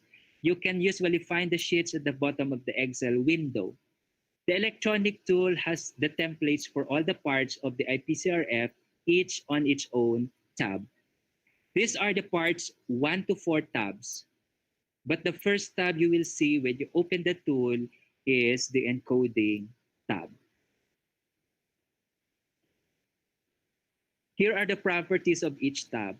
For the encoding tab, it is editable because it contains the data collection form. It is also protected, which means you cannot modify this sheet.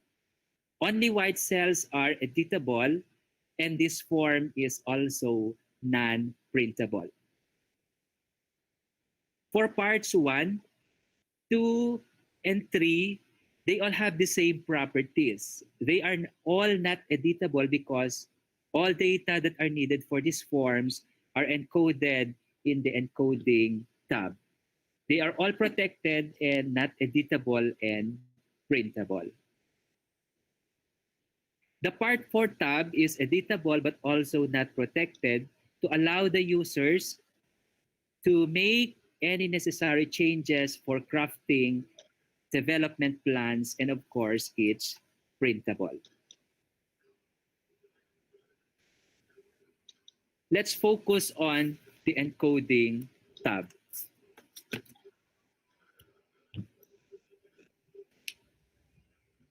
And just below, that is part 2.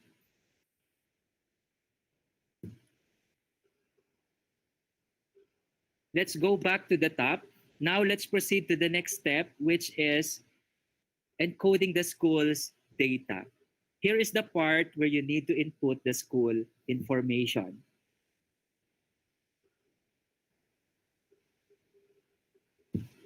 First is region. Region is a drop-down option with the following options available. In your case, click to DAS Cagayan Valley.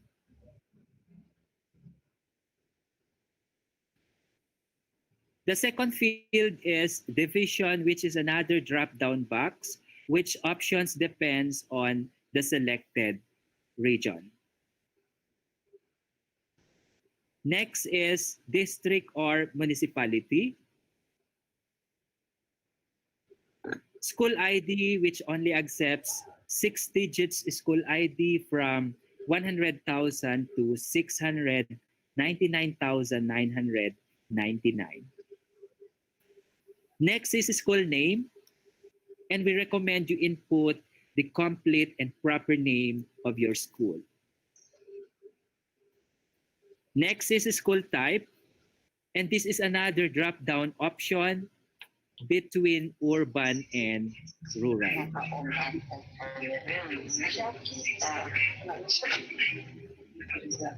Next is school size, which is a drop-down box for small, medium, large, or very large.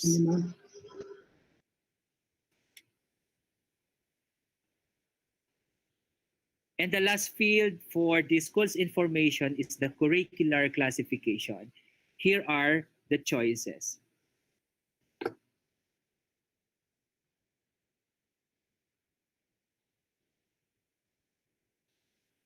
Note that the choice you select in the curricular classification field will affect choices that will be available in the preceding parts of the tool, specifically the level taught, grade level taught, and subject taught.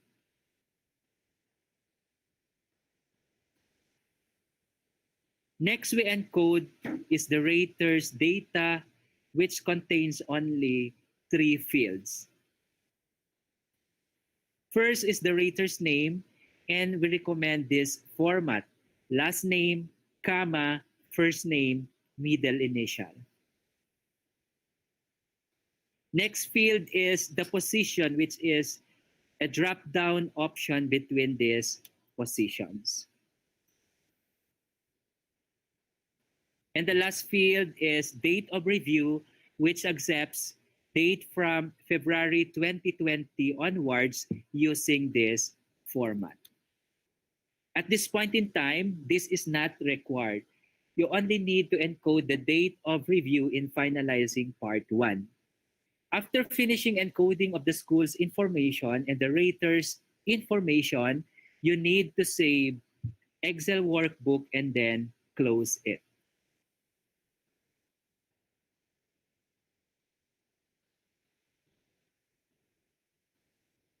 What we have done so far is basically make a template. Remember, the rater is doing this. Again, the rater is doing this. He or she must prepare all IPCRF files for each of the teachers where she will be rating. Suppose I need to rate or to prepare the IPCRF tool for one teacher. I will just duplicate the template that I created and then rename the duplicate to include the name of the ratee or the teacher that I will be rating. Then I will open that file.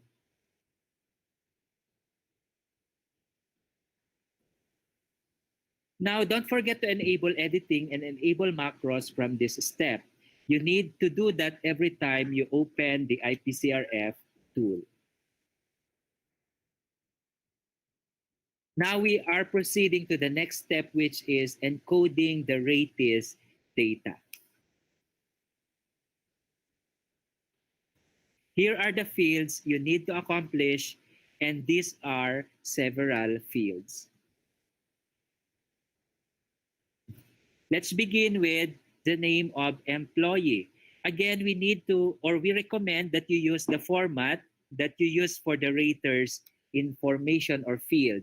Last name, comma, first name, middle initial. Next, you select the position, which is a drop-down option between teachers 1 to 3, SPED teacher 1 to 5, master teacher 1 to 4, and special science teacher 1 to 5. Remember that when you change the position or when you change the data for this field, it also changes the form. For example, if you select a position that uses a proficient form, part 1 for this tool changes accordingly. If you select, for example, master teacher, the form will change into highly proficient form. And you will know that the form has changed by looking at the background color. It will turn green for the proficient form and blue for the highly proficient form. Next is the employee ID number. Employment status, which is a drop-down option also. And we have the age.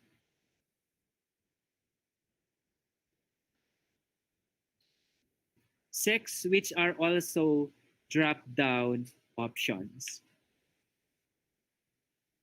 Next is grade level taught, or level taught rather. The options available here will depend on the selected curricular classification. under the school's information. As I mentioned earlier, whenever you selected the curricular classification would determine the options that will be available here. For example, if I selected kinder curricular or curriculum classification, kindergarten to grade 6, the options that will be available here will be kindergarten and elementary. If, however, I chose kindergarten to grade 10 in the curricular classification, the options that will be available here in the level taught field will be kindergarten, elementary, and junior high school, and so on. Next is grade level taught, and this option depends again on the selected grade or selected level taught. For example, if I selected kinder or elementary in the grade level taught, the options that will be available here will be kindergarten to grade 6. If I chose junior high school, the options that will be available here will be grade 7 to 10, and so on. And if you selected ALS in the subject taught, which is the next field, the grade level taught field will be disabled. Next is the subject taught, which is a drop-down list of all the subjects. This field changes to strand if you selected senior high school in level taught. Then we have number of years in teaching, highest degree obtained, and area of specialization, which are all drop-down options. We now have completed step 2, and let's proceed to the next step, which is encoding part 1, which is COT and IPCRF QET ratings. Here are the activities involved for this step: COT ratings, QET ratings, and then finalize part 1. So here, let us go back to the encoding tab. Let's look at part 1. Below the rates information, we have 4 COT columns.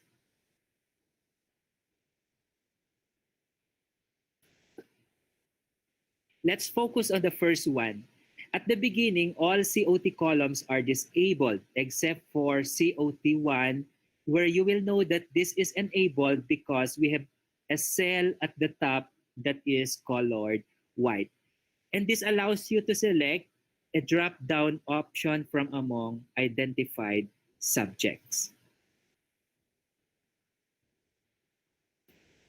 Once you select the subject, the rating will be enabled. Again, you will confirm that the column or the cells are enabled because they have turned white.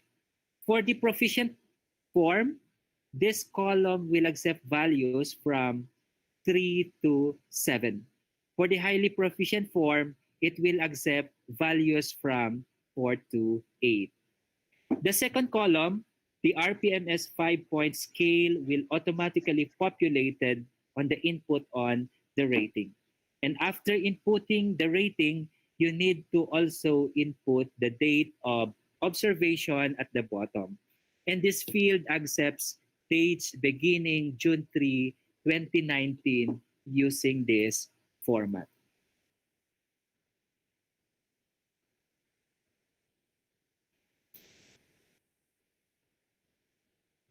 After entering the date of observation, the rater then clicks the locked COT1, which prompts the rater must enter a password. The rater will then nominate a password with minimum 6 characters. And this password will be used later when locking other COT columns and finalizing part 1. It is important that the rater won't forget this. After confirming the password, the rater will click the Go button, and this locks COT1 and enable COT2. A little reminder, COT columns are disabled until the previous COT has been locked. For example, when COT1 was locked, COT2 is enabled. In other words, you must input the COT ratings sequentially from COT1. We have COT2, COT3, and COT4. Note that COT columns are not required, meaning if you do not have data for a particular COT column, you don't need to input them.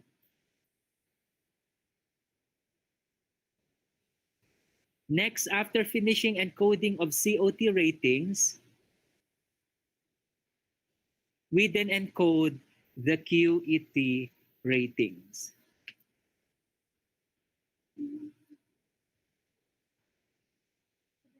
It's at this part right here. Notice that we have some colored cells. You only need to input on the white cells. These cells accepts whole numbers from 1 to 5. Input the ratings for QET columns.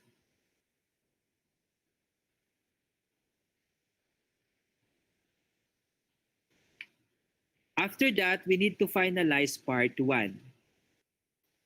And to do that, we must input the date of review back in the rater's information. As I've said earlier, this field is not required until finalizing part 1. After entering the date of review, input the approving authority name and position.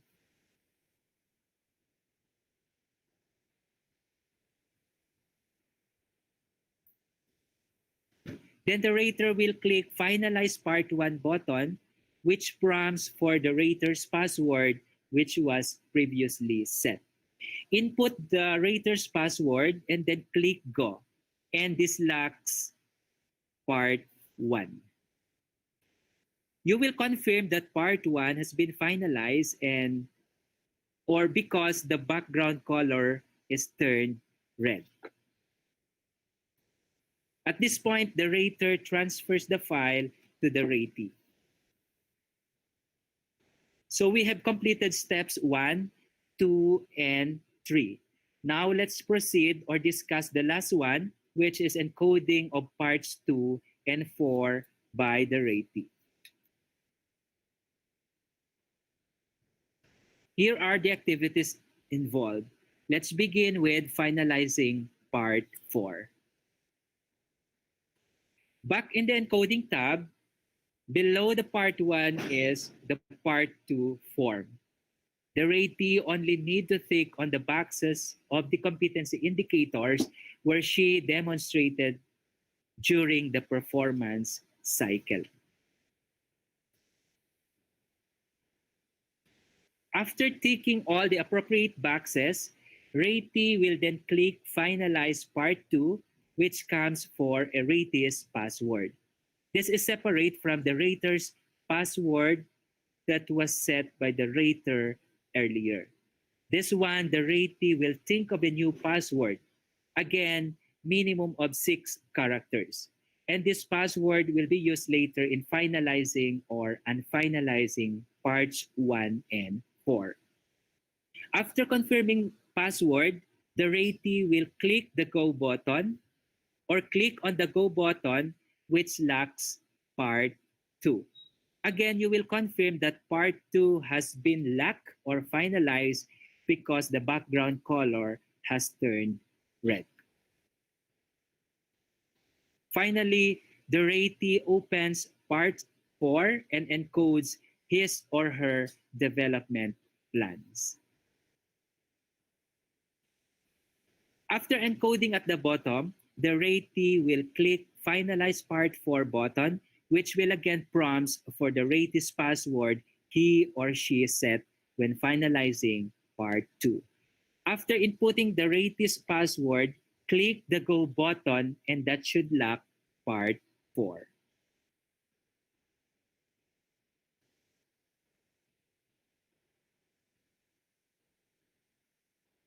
And that finishes all the steps we need to do in accomplishing the IPCRF electronic tool. For the next part, the ratee will give the file back to the rater or school head for the online submission. That ends my presentation for this session. Thank you very much. Thank you po, Sir Jerry, for that substantial discussion on the nitty-gritty of the tool. So for our participants out there, should you have some things to clarify, please be reminded again to use our chat box. And we'll get back to you after all the sessions. Or you may already find your supposed points to clarify in this next sharing. So as a rejoinder to Sir Jerry's session, let us go over the frequently asked questions through Marian C. Eugenio po. So let us go over the frequently asked questions on the accomplishment of EIPCRF. Should you have queries later on that are already captured dito po sa frequently asked questions natin, so we won't be accommodating them anymore kung naipunta po natin sa ating chat box. But then rest assured, if time will permit us, we'll go over the chat box and we'll try to consolidate yung magkakapareho po nating concerns and we'll ask the ROHRDD to go over answering po yung mga queries nyo na wala po dito sa frequently asked questions natin. Okay po, so to begin with, if your question is, as I start using the file, some features seem not working properly. What can I do? As reiterated by Sir Jerry's session a while ago, ensure that you are using MS Office 2010 or newer. Ensure that you have enabled all macros po. Anyway, meron pong tab doon to allowing us to enable the macros. So easily we can access basta po nasundan po natin yon. Next question. Who initiates the accomplishment of EIPCRF? To answer, based from protocol and as seen in the tool instructions, if you already have with you the e-tool, the rater answers part 1 of the encoding sheet, including the teacher, rater, region, division, school demographics, COT, and QET ratings. To do this, open one file and start encoding the fields for region, division, and school information that is located in the rightmost column of the demographics portion. Then, replicate the file into a number of copies. Yes, if you the number of copies would depend on the number of teachers or ratee you have. Edit the name of each file to include the name of the teacher. As per concerns on the raters, DepEd Order 2 series of 2015 is so far not yet rescinded. So let's try to visit the O2 2015 as per the issues on who shall be rating the ratee. But given the current COVID-19 situation, the ratee may initiate the encoding of his or her demographic profile and the COT ratings. The rater consequently ensures that all information are recorded accurately during the ratee-rater conference. Another concern, the file is for proficient teachers. Where is the file for highly proficient teachers? So to answer, after downloading the default file is for proficient teachers. However, selecting from the position field in part 1 of the encoding sheet shows the file or tool appropriate for the position selected. So naka-enable na po siya, automatic po siyang mag-a-adjust dun sa position na kiniin po natin whether proficient or highly proficient. Another question, the drop-down options for level thought and grade level thought do not appear. What should I do? So to answer, start by filling out the fields for region, division, school information, and that is again located in the rightmost column of the demographics portion, particularly the curricular classification field. So, so as not to encounter this problem, we are encouraged to start filling in information from the rightmost area of the tool. Next po. I am a senior high school teacher. What option shall I choose for subject thought in the demographic field of the subject for COT? So the answer is to select the discipline directly related to the senior high school subject you are teaching. Na-explain po dun sa session ni Sir Jerry kanina yung mga drop down po na kailangan po nating i-click. Next, for the school size. What will I choose for school size? So for the sole purpose of the EIPCRF for school year 2019-2020, the school size parameters will adhere to the existing 2020 Brigada Eskwela implementing guidelines that is clearly reiterated on the DepEd Memo 32 series of 2020. Further, here is our guide on identifying our school size. Okay, so you can see it clearly for mega school. For Nueva Vizcaya, this may also be appropriate. But then majority, we do have medium to large school and Small school 9 and below. okay pa. Medium 29. Dito yan. Large school. Ma'am Margaret, Wala pa tayo. po yung microphone natin. Uy. Ay, naka-on. My gosh. Sorry. Okay po. So thank you po. So you are seeing it clearly for the category of schools in elementary and secondary. So for small school, yan, medium, large, and mega. Next po. Okay. There are restrictions in the employee number. What shall I do? Well, this question may be applicable on the previous ETOL that we had in the year 2018 to 2019. So this time for ETOL 2019 to 2020, the file currently uploaded in the link has no restrictions in the employee number.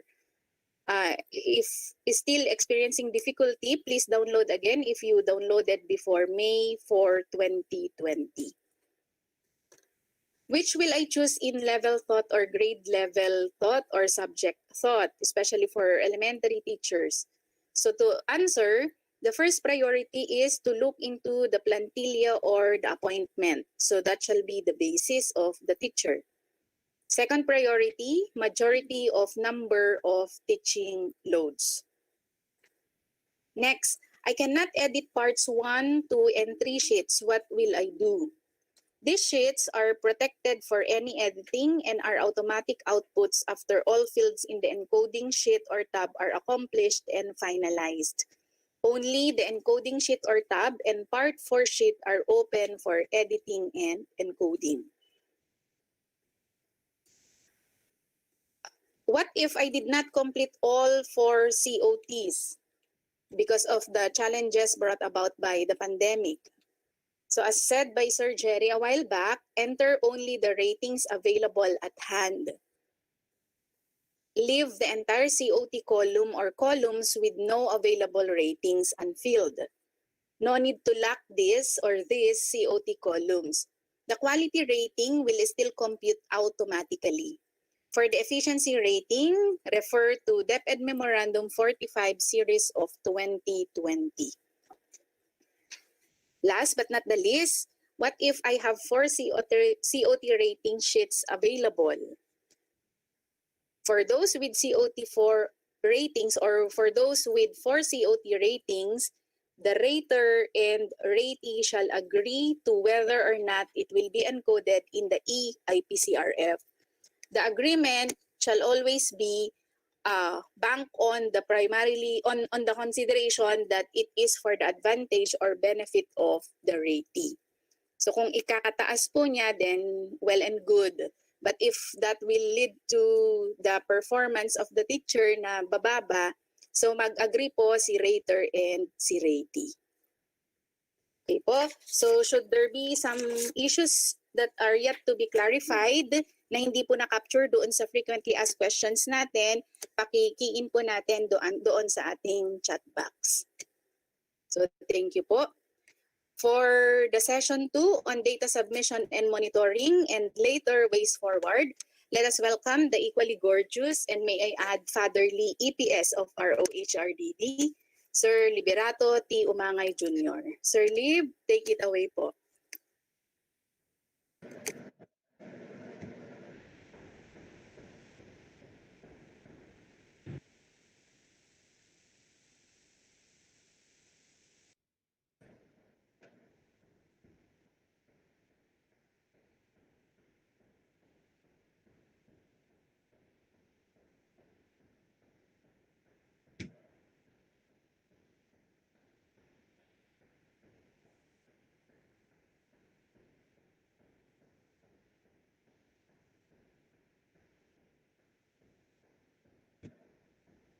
Hello, good morning. Kumusta po tayo? Ma'am Yani, naririnig mo ako? Naririnig niyo po ba ako? Yes po, Yes, sir. sir. Good morning. Okay, thank you. So once again, good morning to everyone. My task is to present and demonstrate IPCRF data submission and monitoring system. Walk you through on the accomplishment of the IPCRF e-tool. I believe everyone is ready now to submit the teacher's IPCRF files we requested you to download and accomplish for us to use today. Before the discussion of the steps on how to submit and later the actual demonstration and hands-on simulation, I'd just like to give you a quick information about the system which we are to use. It is a web application made in Google Apps Script intended for the collection of an accomplished prescribed IPCRF form file data. This is powered by Google Apps Script, written in JavaScript, displayed through HTML, and uses Google Drive as file storage and Google Sheet for database. Thus, we are very sure of the security of the data. I just want to show you how the system works. This slide shows how the collection and monitoring process take place. At the school level, the orange box, okay, we have it there. The school head should be the one to submit the complete IPCRF files. But due to some circumstances, say the pandemic we are in, he or she may assign someone or together with him to submit the said data. Submission is done, in other words, at the school level through the school head or the assigned uploader. And in here, the assigned uploader or the school head can only view his or her own submission. That if the school head had submitted, for instance, 10, he can only view 10 IPCRF files later on. Monitoring, the second here, is for the DO, RO, and central office. In the SDOs, the SGOD chief, the SDO RPMS focal person can only access the data submitted by no less than the school heads. While the HRDD chief and the regional RPMS focal person can only monitor also the division submission. While VHROD, HRDD at the central office monitors the nationwide submission. Restrictions have been imposed during this monitoring and submission processes. That it is worth mentioning the links we are to use. The first link, the arrow going down, coming from the orange box, would now be https://bit.ly/IPCRF system submit.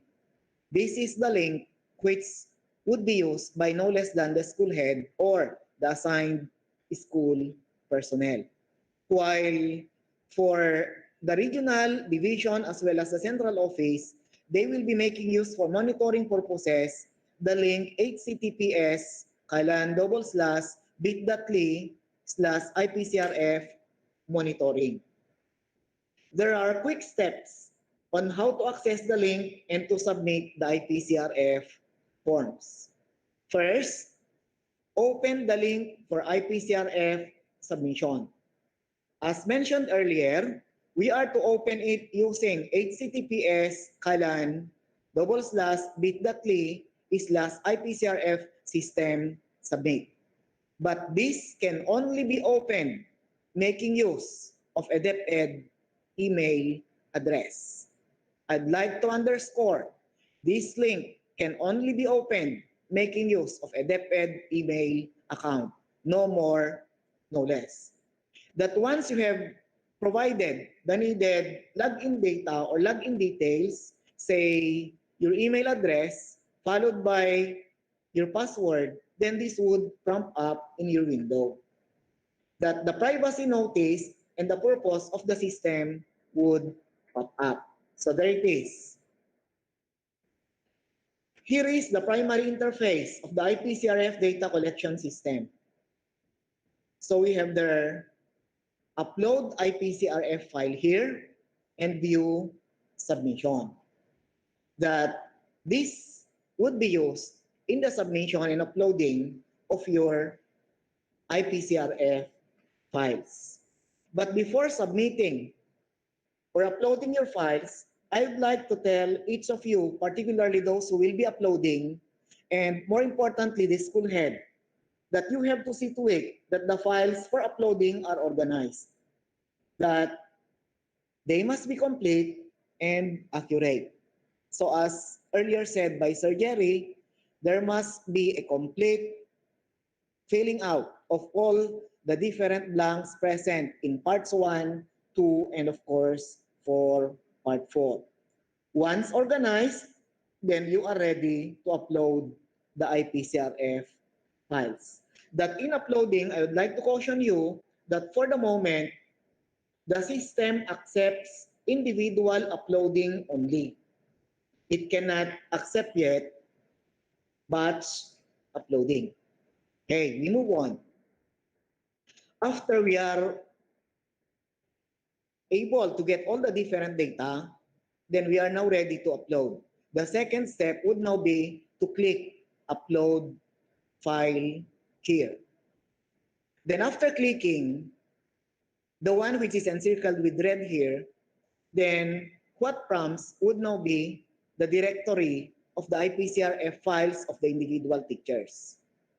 Meaning, if there would be 10 teachers under your care, so you have individually upload or submit 10 IPCRF files. But the system would be having 4 conditions to meet. If you did not meet the condition, there will be warnings. But don't worry, because you will be guided by the system on what to do next. That, okay, once you will be having successful submission, then there would be the success that would pop up into your window. So it says there, the file selected is already finalized and ready to upload. That is, if the file you are to upload would be complete and accurate. Next, we have the second warning that would happen or that would pop up, and that is, sorry, it says there. The system detected incomplete action in the form selected. Please see below for details. That if you're going to look down, part 1, it says here, is already finalized. Part 2, the competencies, the behavioral competencies was not finalized, but part 4 was finalized. So in here, the system will be able to detect an incomplete file, and thus there will be unsuccessful submission or uploading. So what would the school head do? The school head then returns the IPCRF file to the teacher concerned for him or for her to finalize said parts. Okay? Another one would be version error. So this pops up when the file is not the prescribed IPCRF file, which was mentioned by Sir Jerry that it must be the file uploaded May 4, 2020. But if it must be before May 4, then again, reproduce or replicate the file you have earlier downloaded, give it to the teacher concerned, and let him or her finalize it. Then afterwards, has to return or resubmit the said file to the school head. Okay. So there would be version error when the system detected that you are browsing the old version. Okay, next. File error would be there if the file selected is not the DepEd prescribed IPCRF file. So what will you do? The school head would download the prescribed and latest file, give it to the teacher concerned, and finalize it and returns back to the school head. The file is any other file which is not an IPCRF file, it says there. Okay. Another one, which was pointed out by Sir Gary too, would now be a file error. That the Excel extension file or file extension rather would now be either of these. So he pointed out that the extension file of the IPCRF which the teachers would be submitting would be .xlsm only. So if the file you have submitted contains or has .xlx or .xls as the file extension, it would not be taken by the system. It would not be accepted by the system. And in there, you need to download the file bearing that XLSM file extension, give it back to the ratee, and of course, he or she has to finalize parts 1, 2, and 4, and later resubmit the updated file. Okay, we move on. After all the different files would be complete and of course accurate, then we are now ready for submission. So the third step would now be to click submit. And a notice will pop up after a successful submission or uploading. A congratulatory message would be there, which would now be used to compensate the efforts which you have exerted. There, congratulations, it says. Your IPCRF data has been uploaded successfully.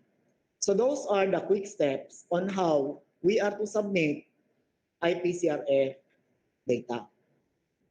For now, are you ready for the actual demonstration? Okay. Before the actual demonstration on how to submit files or upload files, may we just have the next topic, which is monitoring, such that we shall be having a straight, or the actual demonstrations would be for the submission and the monitoring afterwards. So how do we monitor also? As earlier mentioned, monitoring would only be done by the SDOs, regional office, and of course, a central office. And as I said earlier, you cannot view other files except for your own file submitted. And it would be the role of the SGOD chief, the SEPs, or the RPMS SDO focal person in the division. The regional office would be the HRDD chief and the regional RPMS focal person also. And in the central office would be monitoring the nationwide submission. So in the monitoring process, we shall be able to access the link using https://bit.ly/IPCRF monitoring, making use of our DepEd email address. We are underscoring, we are emphasizing that in the submission, in the uploading, we need to have DepEd email address. So moving on, once we were able to provide the needed login details, then what prompts would now be this one. So this is the dashboard at the central office, the core group dashboard. that at the central office, they will be able to view how many regions have submitted, how many divisions in each of the region, how many schools in each of the divisions, and how many teachers have submitted in each of the schools. So we have here now the scoreboard or the core group dashboard. So at the levels of the SDOs, regional offices, and central office, we shall be able to monitor the submissions which have been done in the school level. So ganyan po ang process ng submission and monitoring. So I believe you are now ready for the actual demonstration. Are you ready? Okay? So if you're ready, then we proceed.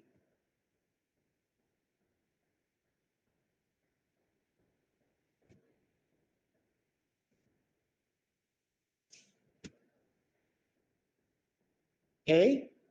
So the first step, which we're going to use would be to open or click the submission link.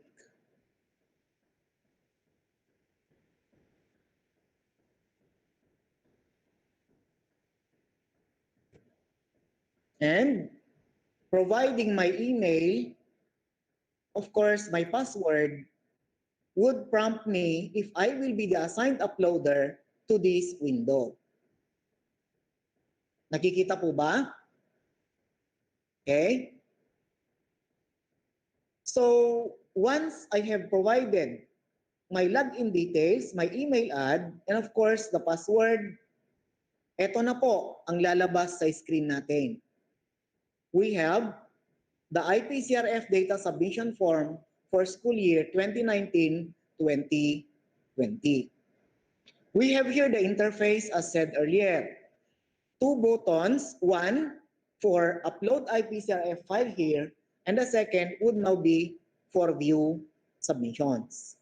Meaning, we can upload, we can submit the individual performance review commitment form of each of the teachers, the complete file of each of the teachers, and later we can view for us to show or for us to be sure rather that we have submitted the correct number and we have submitted the correct files for uploading. Okay, so there. Ready na po tayo. So the next step which we are to use after using your DepEd email would now be to click the button Upload IPCRF file here. Okay, so it's there. I have clicked Upload IPCRF file here. And there goes the different, okay, IPCRF files of the teachers which I would want to upload. So I have here 4 IPCRF files for submission. And I'm going to click now the first file of teacher. Hindi ko na nakita kung kanino yan. So please wait, it says there. And, okay, nakita po natin, the file selected is already finalized and ready to upload. So what shall we do next? Click OK. And after clicking OK, we need to click Submit. Then it says they're uploading. Please wait, system is uploading your file. And there, congratulations, it says. Your IPCRF data has been uploaded successfully. So I'm going to click OK. And the system would tell, congratulations again, file uploaded successfully. I have 4 IPCRF files as I've said earlier. So meron pa tayong 3 na i-upload.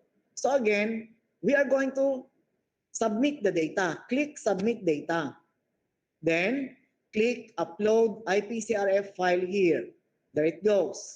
So it went back to the directory and I'm going now to click the second file. Okay? And there, we have system checking your file. And success. The file selected is already finalized and ready to upload. I click OK. And again, submit. Yes, system is uploading my file. And congratulations, it says there.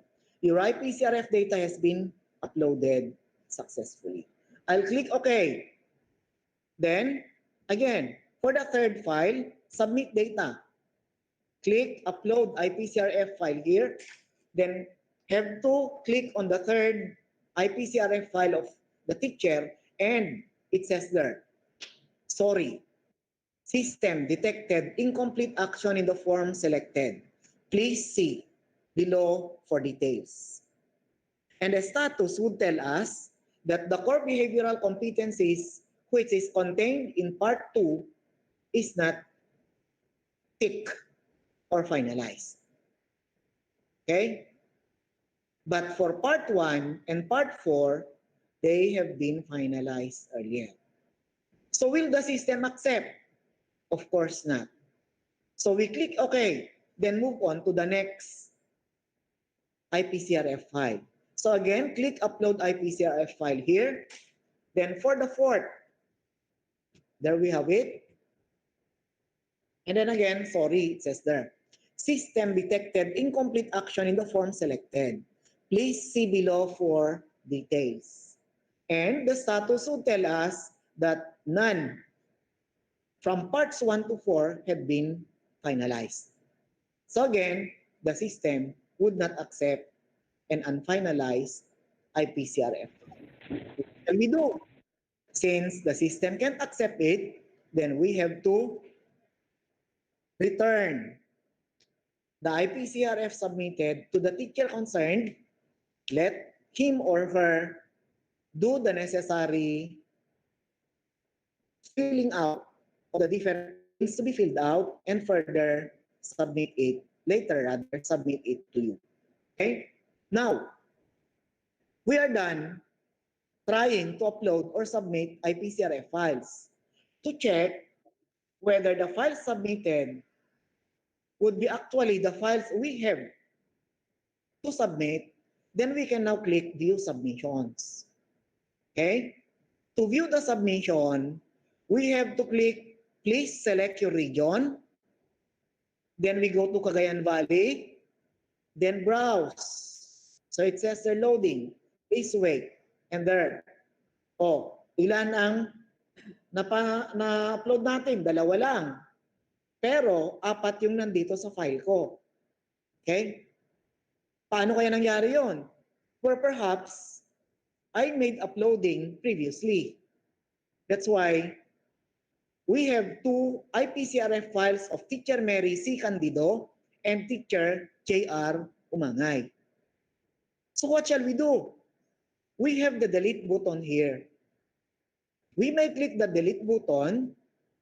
Yes, delete it, because if you're going to cancel, then you will be having 2 IPCRF files for a teacher. Okay, so yan. So we have to click delete it and there delete. Okay? Nagkakaroon ng delete error. Balikan natin. But for sure, this will be used to delete the needed file. Okay, medyo mahina siguro ang net natin. But you can delete it later. Okay?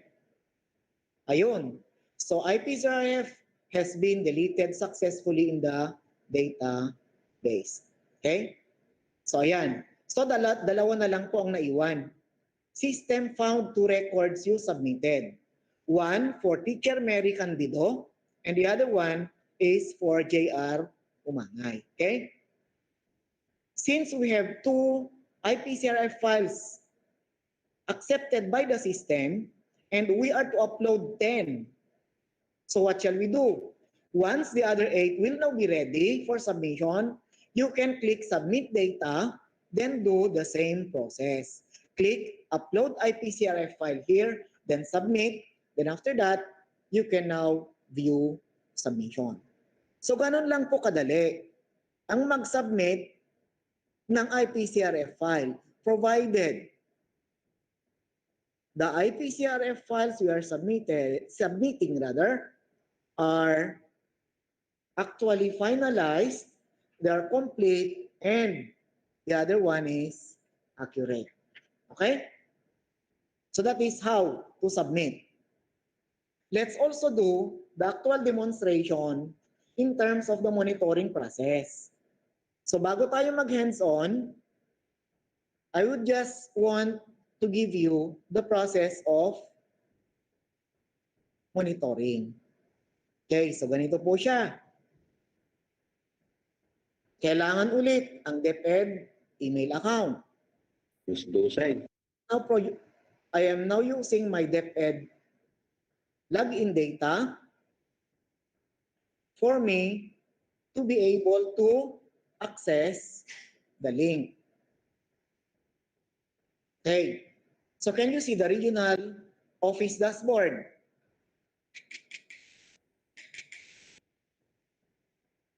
Can you see it? Are you still with me? Can you see the regional office dashboard? Okay. Yes, sir. Thank you. Yes, sir. Yes, sir. Thank you. So ganito po ang monitoring namin sa regional office. We shall be able to see the number of teachers whose files have been submitted, the number of schools submitting the files, and of course, the number of SDOs submitting or who have submitted. Okay. So we have there from the data, from the dashboard, there are 703 teachers who have already submitted, coming from 105 schools and from 5 SDOs. That is for now. Okay? And the SDOs who have submitted are Cagayan, Kawayan City, Ilagan, Isabela, and Quirino. That per school, okay? So we can now see kung aling school ang nakapag-submit ng ilang IPCRF files and of course with the correct data. Meron tayong isa dito in which it says there that the school ID is 103123 but the school name is not placed. The name of the teacher whose IPCRF file does not bear here the name of the actual teacher. And it was submitted by a certain, okay, so you can see. So ito na po yung sinasabi ko kanina, that the system may accept finalized data, but perhaps in the part where they are going to place or to key in their names, perhaps they just place blank or a dot.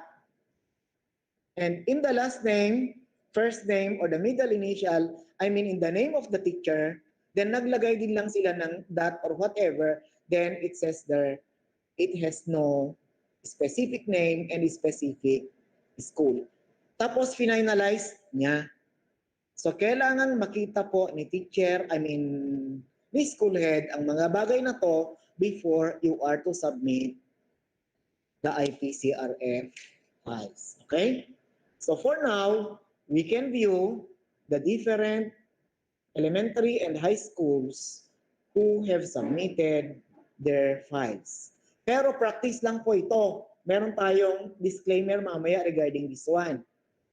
That for now, they have rather submitted this, but later on when the memo telling us to formally submit would be there, then all of this would turn to 0. Okay.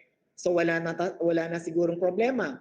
That is how we are to upload and submit IPCRF file and at the same time to monitor the submission. Okay? So if there would be no question regarding how to submit and how to monitor, then let us have now the next, which is to have a hands-on or simulation. So kanina, I have presented to you the different steps and demonstrated on how we are to submit files. So for now, you are going to do your part, and that is to have the actual hands-on simulation. Okay? So with the IPCRF file which we requested you to download last Saturday, when I have placed the invitation in the group chat, you were instructed to have a hands-on and finalize one in such a way that that would be used for the simulation today. So if you are ready with it, then I think there would be no reason why you cannot submit the required IPCRF file. So we are giving you 5 minutes for you to submit the data and view the submission you are to make. So enjoy working, and after 5 minutes, if there would be someone who would be brave enough to have his or her own demonstration, then magkakaroon po tayo ng return demonstration. Again, enjoy.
Okay, so kumusta po tayo? Welcome back to the webinar.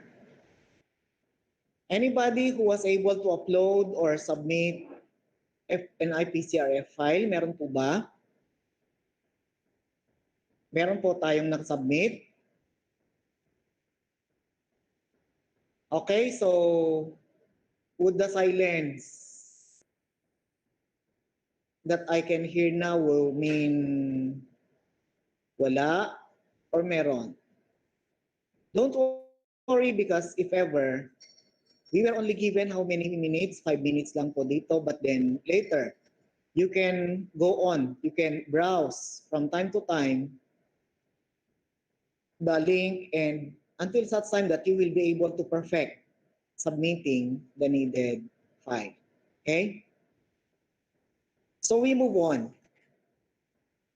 I am flashing here the slide and please do remember if there's a need for you to copy, if there's a need for you to picture, or if there's a need for you to memorize, you memorize the link such that later on, when you shall be having your own submission or uploading, then you can have it at any time. But as a warning, I'd like to tell you that for this IPCRF file submission is the Google Chrome. And the required, hindi recommended ito and the required accounts is no less than the DepEd email account or the DepEd email address. So we move on. Earlier, during the lecture of Sir Jerry, he had mentioned about the different roles that the rater as well as the ratee would have to accomplish. That this slide would now be giving you, I am flashing this to you such that we have to know who does what. Okay? So in here, the next slide, the principal, the school head, the head teacher, the TIC, sabi dito. So take note that we've made use of the bar. Or the assigned personnel submits the complete IPCRF files. The very reason why originally we asked the coordinators to attend this webinar, but later, since we saw the importance of the teachers in this undertaking, that is why we included their names, their presence in this webinar. So from the orange box, it could be said, kahit man hindi natin isipin na that the principal or the assigned personnel, because if for instance, the school has 50 teachers, then it would be impossible for the school head to be doing the uploading or the submission online for 50 teachers. So the principal or the school head can make his or her own strategy in such a way that they will be able to upload or submit the needed files using the link below. Okay, so there. So we've been talking of who does what. The next slide would give us the roles and responsibilities of each governance level. That we have here a matrix or a table that would show the roles and the responsibilities of each ratee and raters. So previously, for school year 2018-2019, the submission of the portfolio was on the ratees only. Then of course, conference with ratee to agree on final IPCR rating and the development planning with the ratee was done by the raters to include the master teacher, the head teacher, the TIC, the OIC, or the school head. But I would just like to direct your attention to the last column, the task or the activities for school year 2019-2020. That in here, instead that the ratee will be doing his own job and the rater will also be doing his own role, this time, there must be collaboration between the ratee and the rater in such a way that they will be able to submit and accurate and complete IPCRF 5. So what are the tasks? The ratee would have to finalize his portfolio with, of course, the assistance of the rater. After which, submit it to the rater for evaluation and for them to agree on the IPCRF rating. There is agreement there. And after the agreement on the IPCRF rating, then the rater and the ratee would have to craft collaboratively the developmental plan, which is the part 4 of the ratee's IPCRF. There. And next would be for the school head for school year 2018-2019 did the encoding and consolidation. But now, the school head would now be the one to harvest the electronic and printed IPCRFs of all teachers. Well, of course, I was saying that he has to make use of a strategy in such a way that he or she will not be hard up. Further, once the IPCRFs of all teachers would be harvested, he or she has to submit the electronic IPCRFs to the central office via online. Okay? And after which, print the IPCRFs and submit to the SDO for signing of the approving authority. And after the signing of the approving authority at the SDO, then they are for filing purposes. The next slide would give us the roles and responsibilities of the HRDD, particularly at the regional and SDO level. So last year, consolidation was done at the SDO level. After which, consolidation of school, IPCRF, and regional office consolidates the SDO's IPCRF from the teachers. But for now, hindi na po kami magko-consolidate but instead just to monitor the submission. And at the central office, they will be monitoring the submission, they will be doing the analysis and interpretation, and hopefully to give the consolidated and interpreted IPCRF data to the school's division office and the regional office. Okay? And how the school heads or the division and regional HR personnel analyze the summary results of IPCRF data? Well, at the school level, pwede naman tayong magkaroon nito that once the teacher submits, the school head may be having each of the objectives from each of the teachers to have who among the teachers has outstanding in objective 1, objective 2, objective 3, or the overall rating, which is outstanding, VS, or whatever. Okay? And this will be, the next slide would now be giving us the use of the results of RPMS ratings. So for the raters, the results would be used in identifying and providing kinds of interventions needed based on the development needs identified. For the performance management team, we have there to identify potential praise awards nominees. Then for the praise committee, the results would be used to determine top performers of the agency, and the BHROD would now be using the results for them to have the development interventions which shall form part of the HR plan and basis for rewards and incentives. At the school level, the results would now be answering the following questions. First, how many teachers got which rating in which objective at its position or subject area? Which objective should be considered as learning and development priorities based on the school-wide consolidated IPCRF data?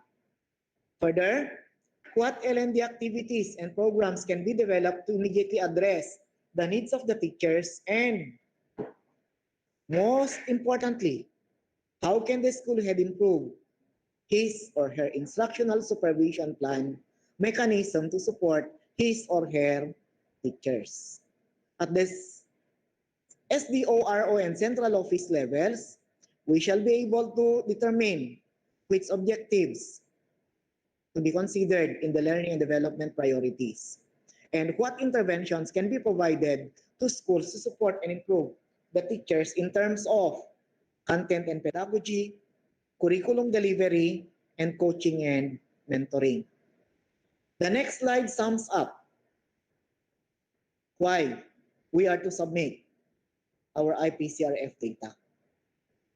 The RPMS data would be a means for us to determine the strengths and the priority for development of each teacher, then undergo the needs analysis for necessary intervention and delivery, and further, for a professionally developed teacher with the interventions and delivered L&D programs.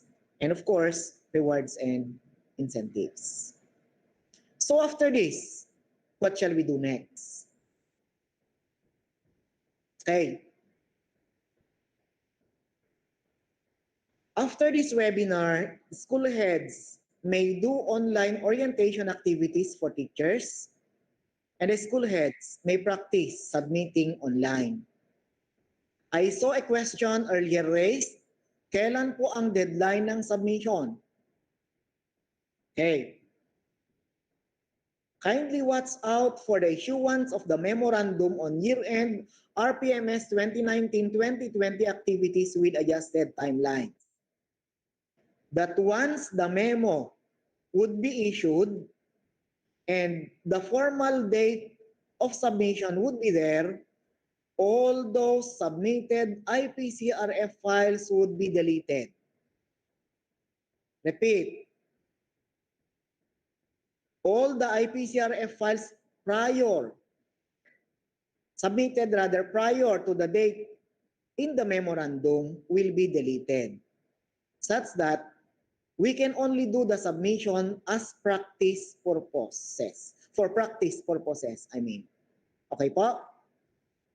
So mag-practice na kayo na mag-submit hanggat wala pa yung memorandum, but central office had wired us last week and they're hopeful that the memo would be issued this week. Next. Please download DepEd Memo number 45 series of 2020 as earlier said by Sir Mulong, because this will guide you. The provisions of weights would guide you on what to do for the submission and for the finalization of the IPCRF data of the teachers. Next, we have to watch out for the memo on the RPMS 2020 for school-based personnel and the memo on RPMS calendar year 2020 for non-school-based personnel. And to wrap up, we shall share you the Google Drive with the slide used in the webinar. And of course, the IPCRF data collection system user guidelines. Because there were some comments in the GC that how to download. May mga sabi doon. Meron ding nagtatanong, hindi ko ma-download. Paano mag-download? So, sagot na siguro ni Sir Jerry ang inyong query kasi with his presentation earlier, then pwede nating gamitin yon in such a way that we shall be able to download using the links earlier given. Okay? But before we are going to give you the slides used in the webinar, please accomplish the e-attendance and evaluation form online. And that is with the link https://cat.ly/9y-nrhp7. Please encode accurately your details because in the submitted email addresses, I'm sorry to tell you na nahirapan po ako personally in giving you the invitation because of the 800 plus participants from SDO Nueva, Vizcaya. Nahirapan po ako na magbigay yung invitation because some of the email addresses you have provided are not actually working. You provided double dot for a single dot. You provided a space for it should not have a space, and some other issues and concerns pertaining to the email address. Kaya po ang ginawa ko nang hindi ko maibigay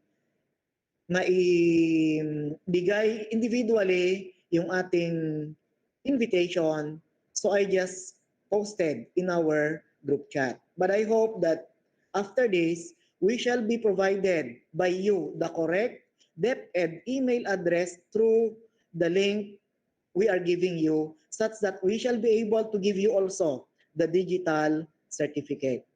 Okay po?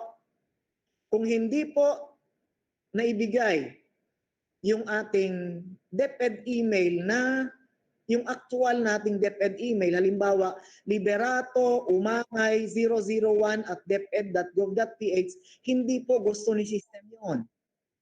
It has to contain liberato.umangay001.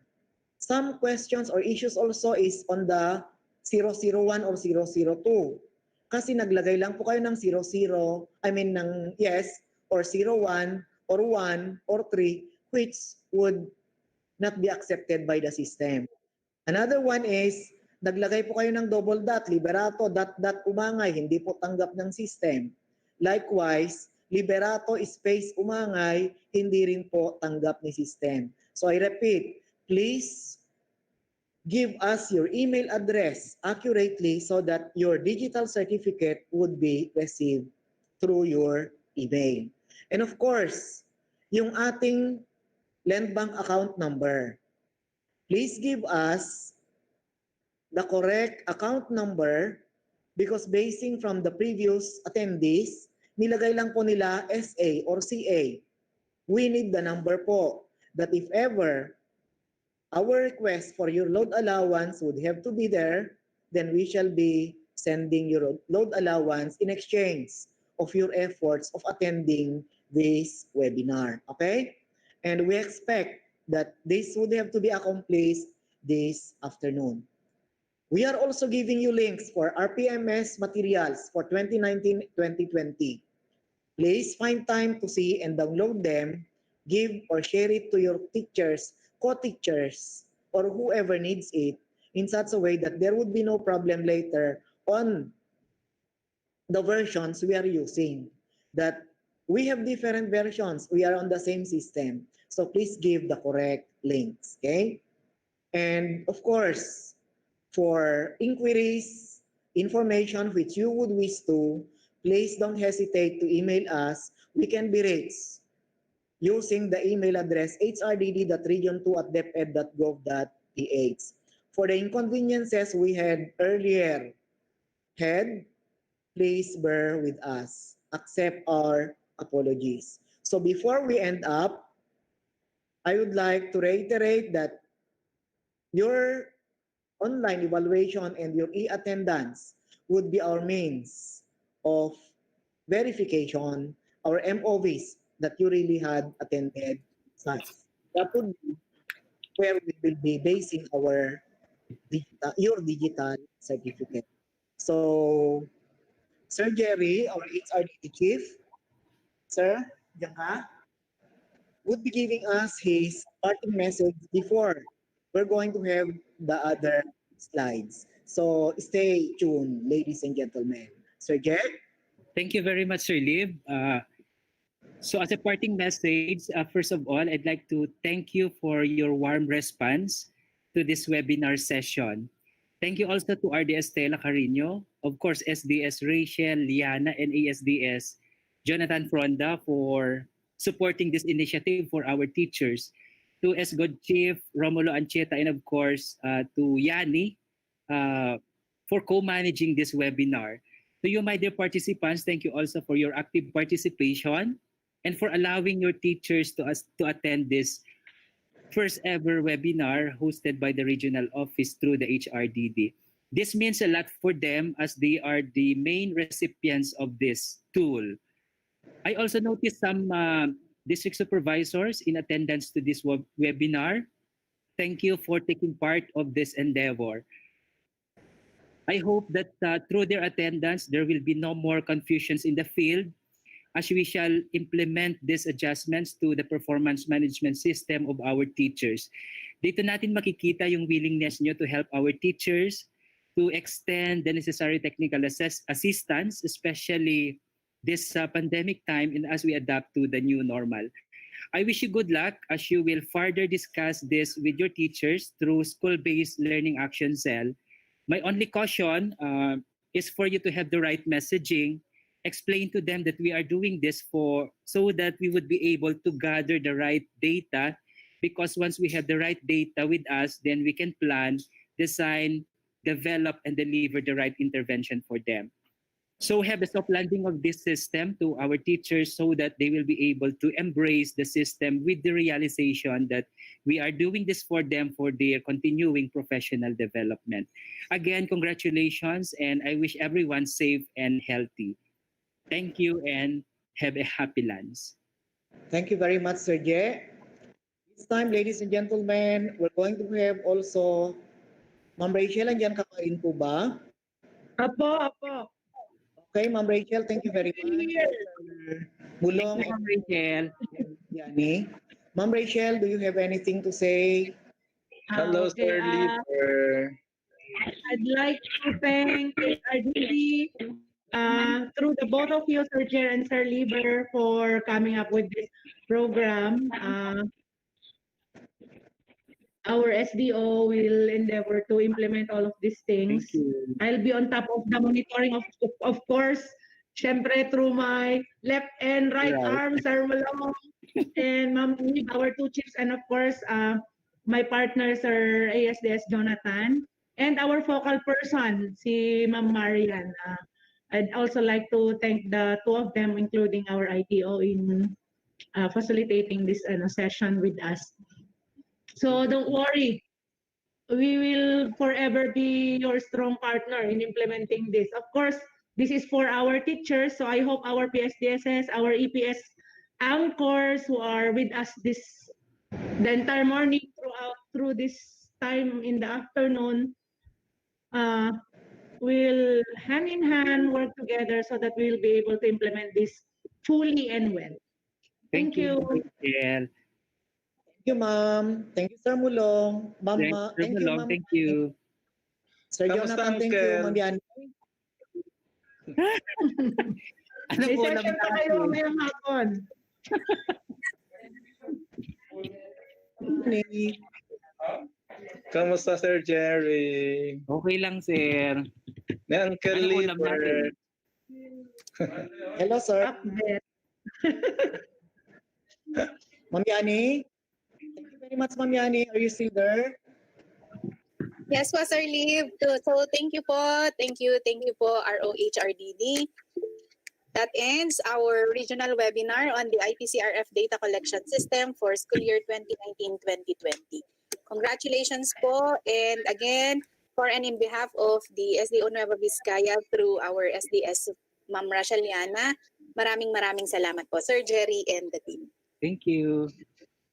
Thank you very much po. Don't forget our evaluation tool, our online evaluation. Thank you, Miss Marian. Thank you rin po, Sir Chief, Sir Mulong. Thank you po, Ma'am Rachel. Thank you, Ma'am Rachel. Okay, so we are Thank you, Marian. Thank you. Thank you, sir. and evaluation for today's webinar. Huwag po kalimutang mag-evaluate at mag-attendance because this will be our basis in giving you your e-certificate. Muli, maraming salamat po sa inyong lahat. See you. Thank you rin po, Sir Chief.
Hello, Ma'am Marian. Thank you very much. We can't really thank you that much, Ma'am Marian. Sir Mulong.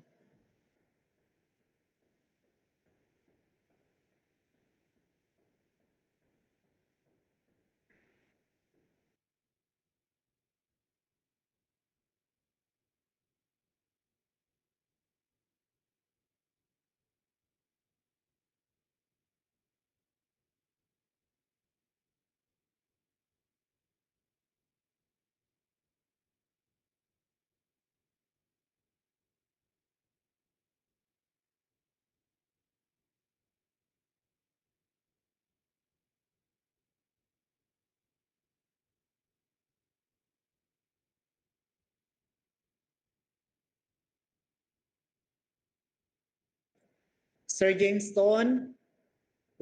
Mamayang hapon, ito na po yung nag-iisa because we had the live streaming na po. We fuse Thank you, sir. Thank you. po the participants for the 4 proposed webinars. So yung ako po naging isa na lang. Okay, thank you po, sir. Thank you.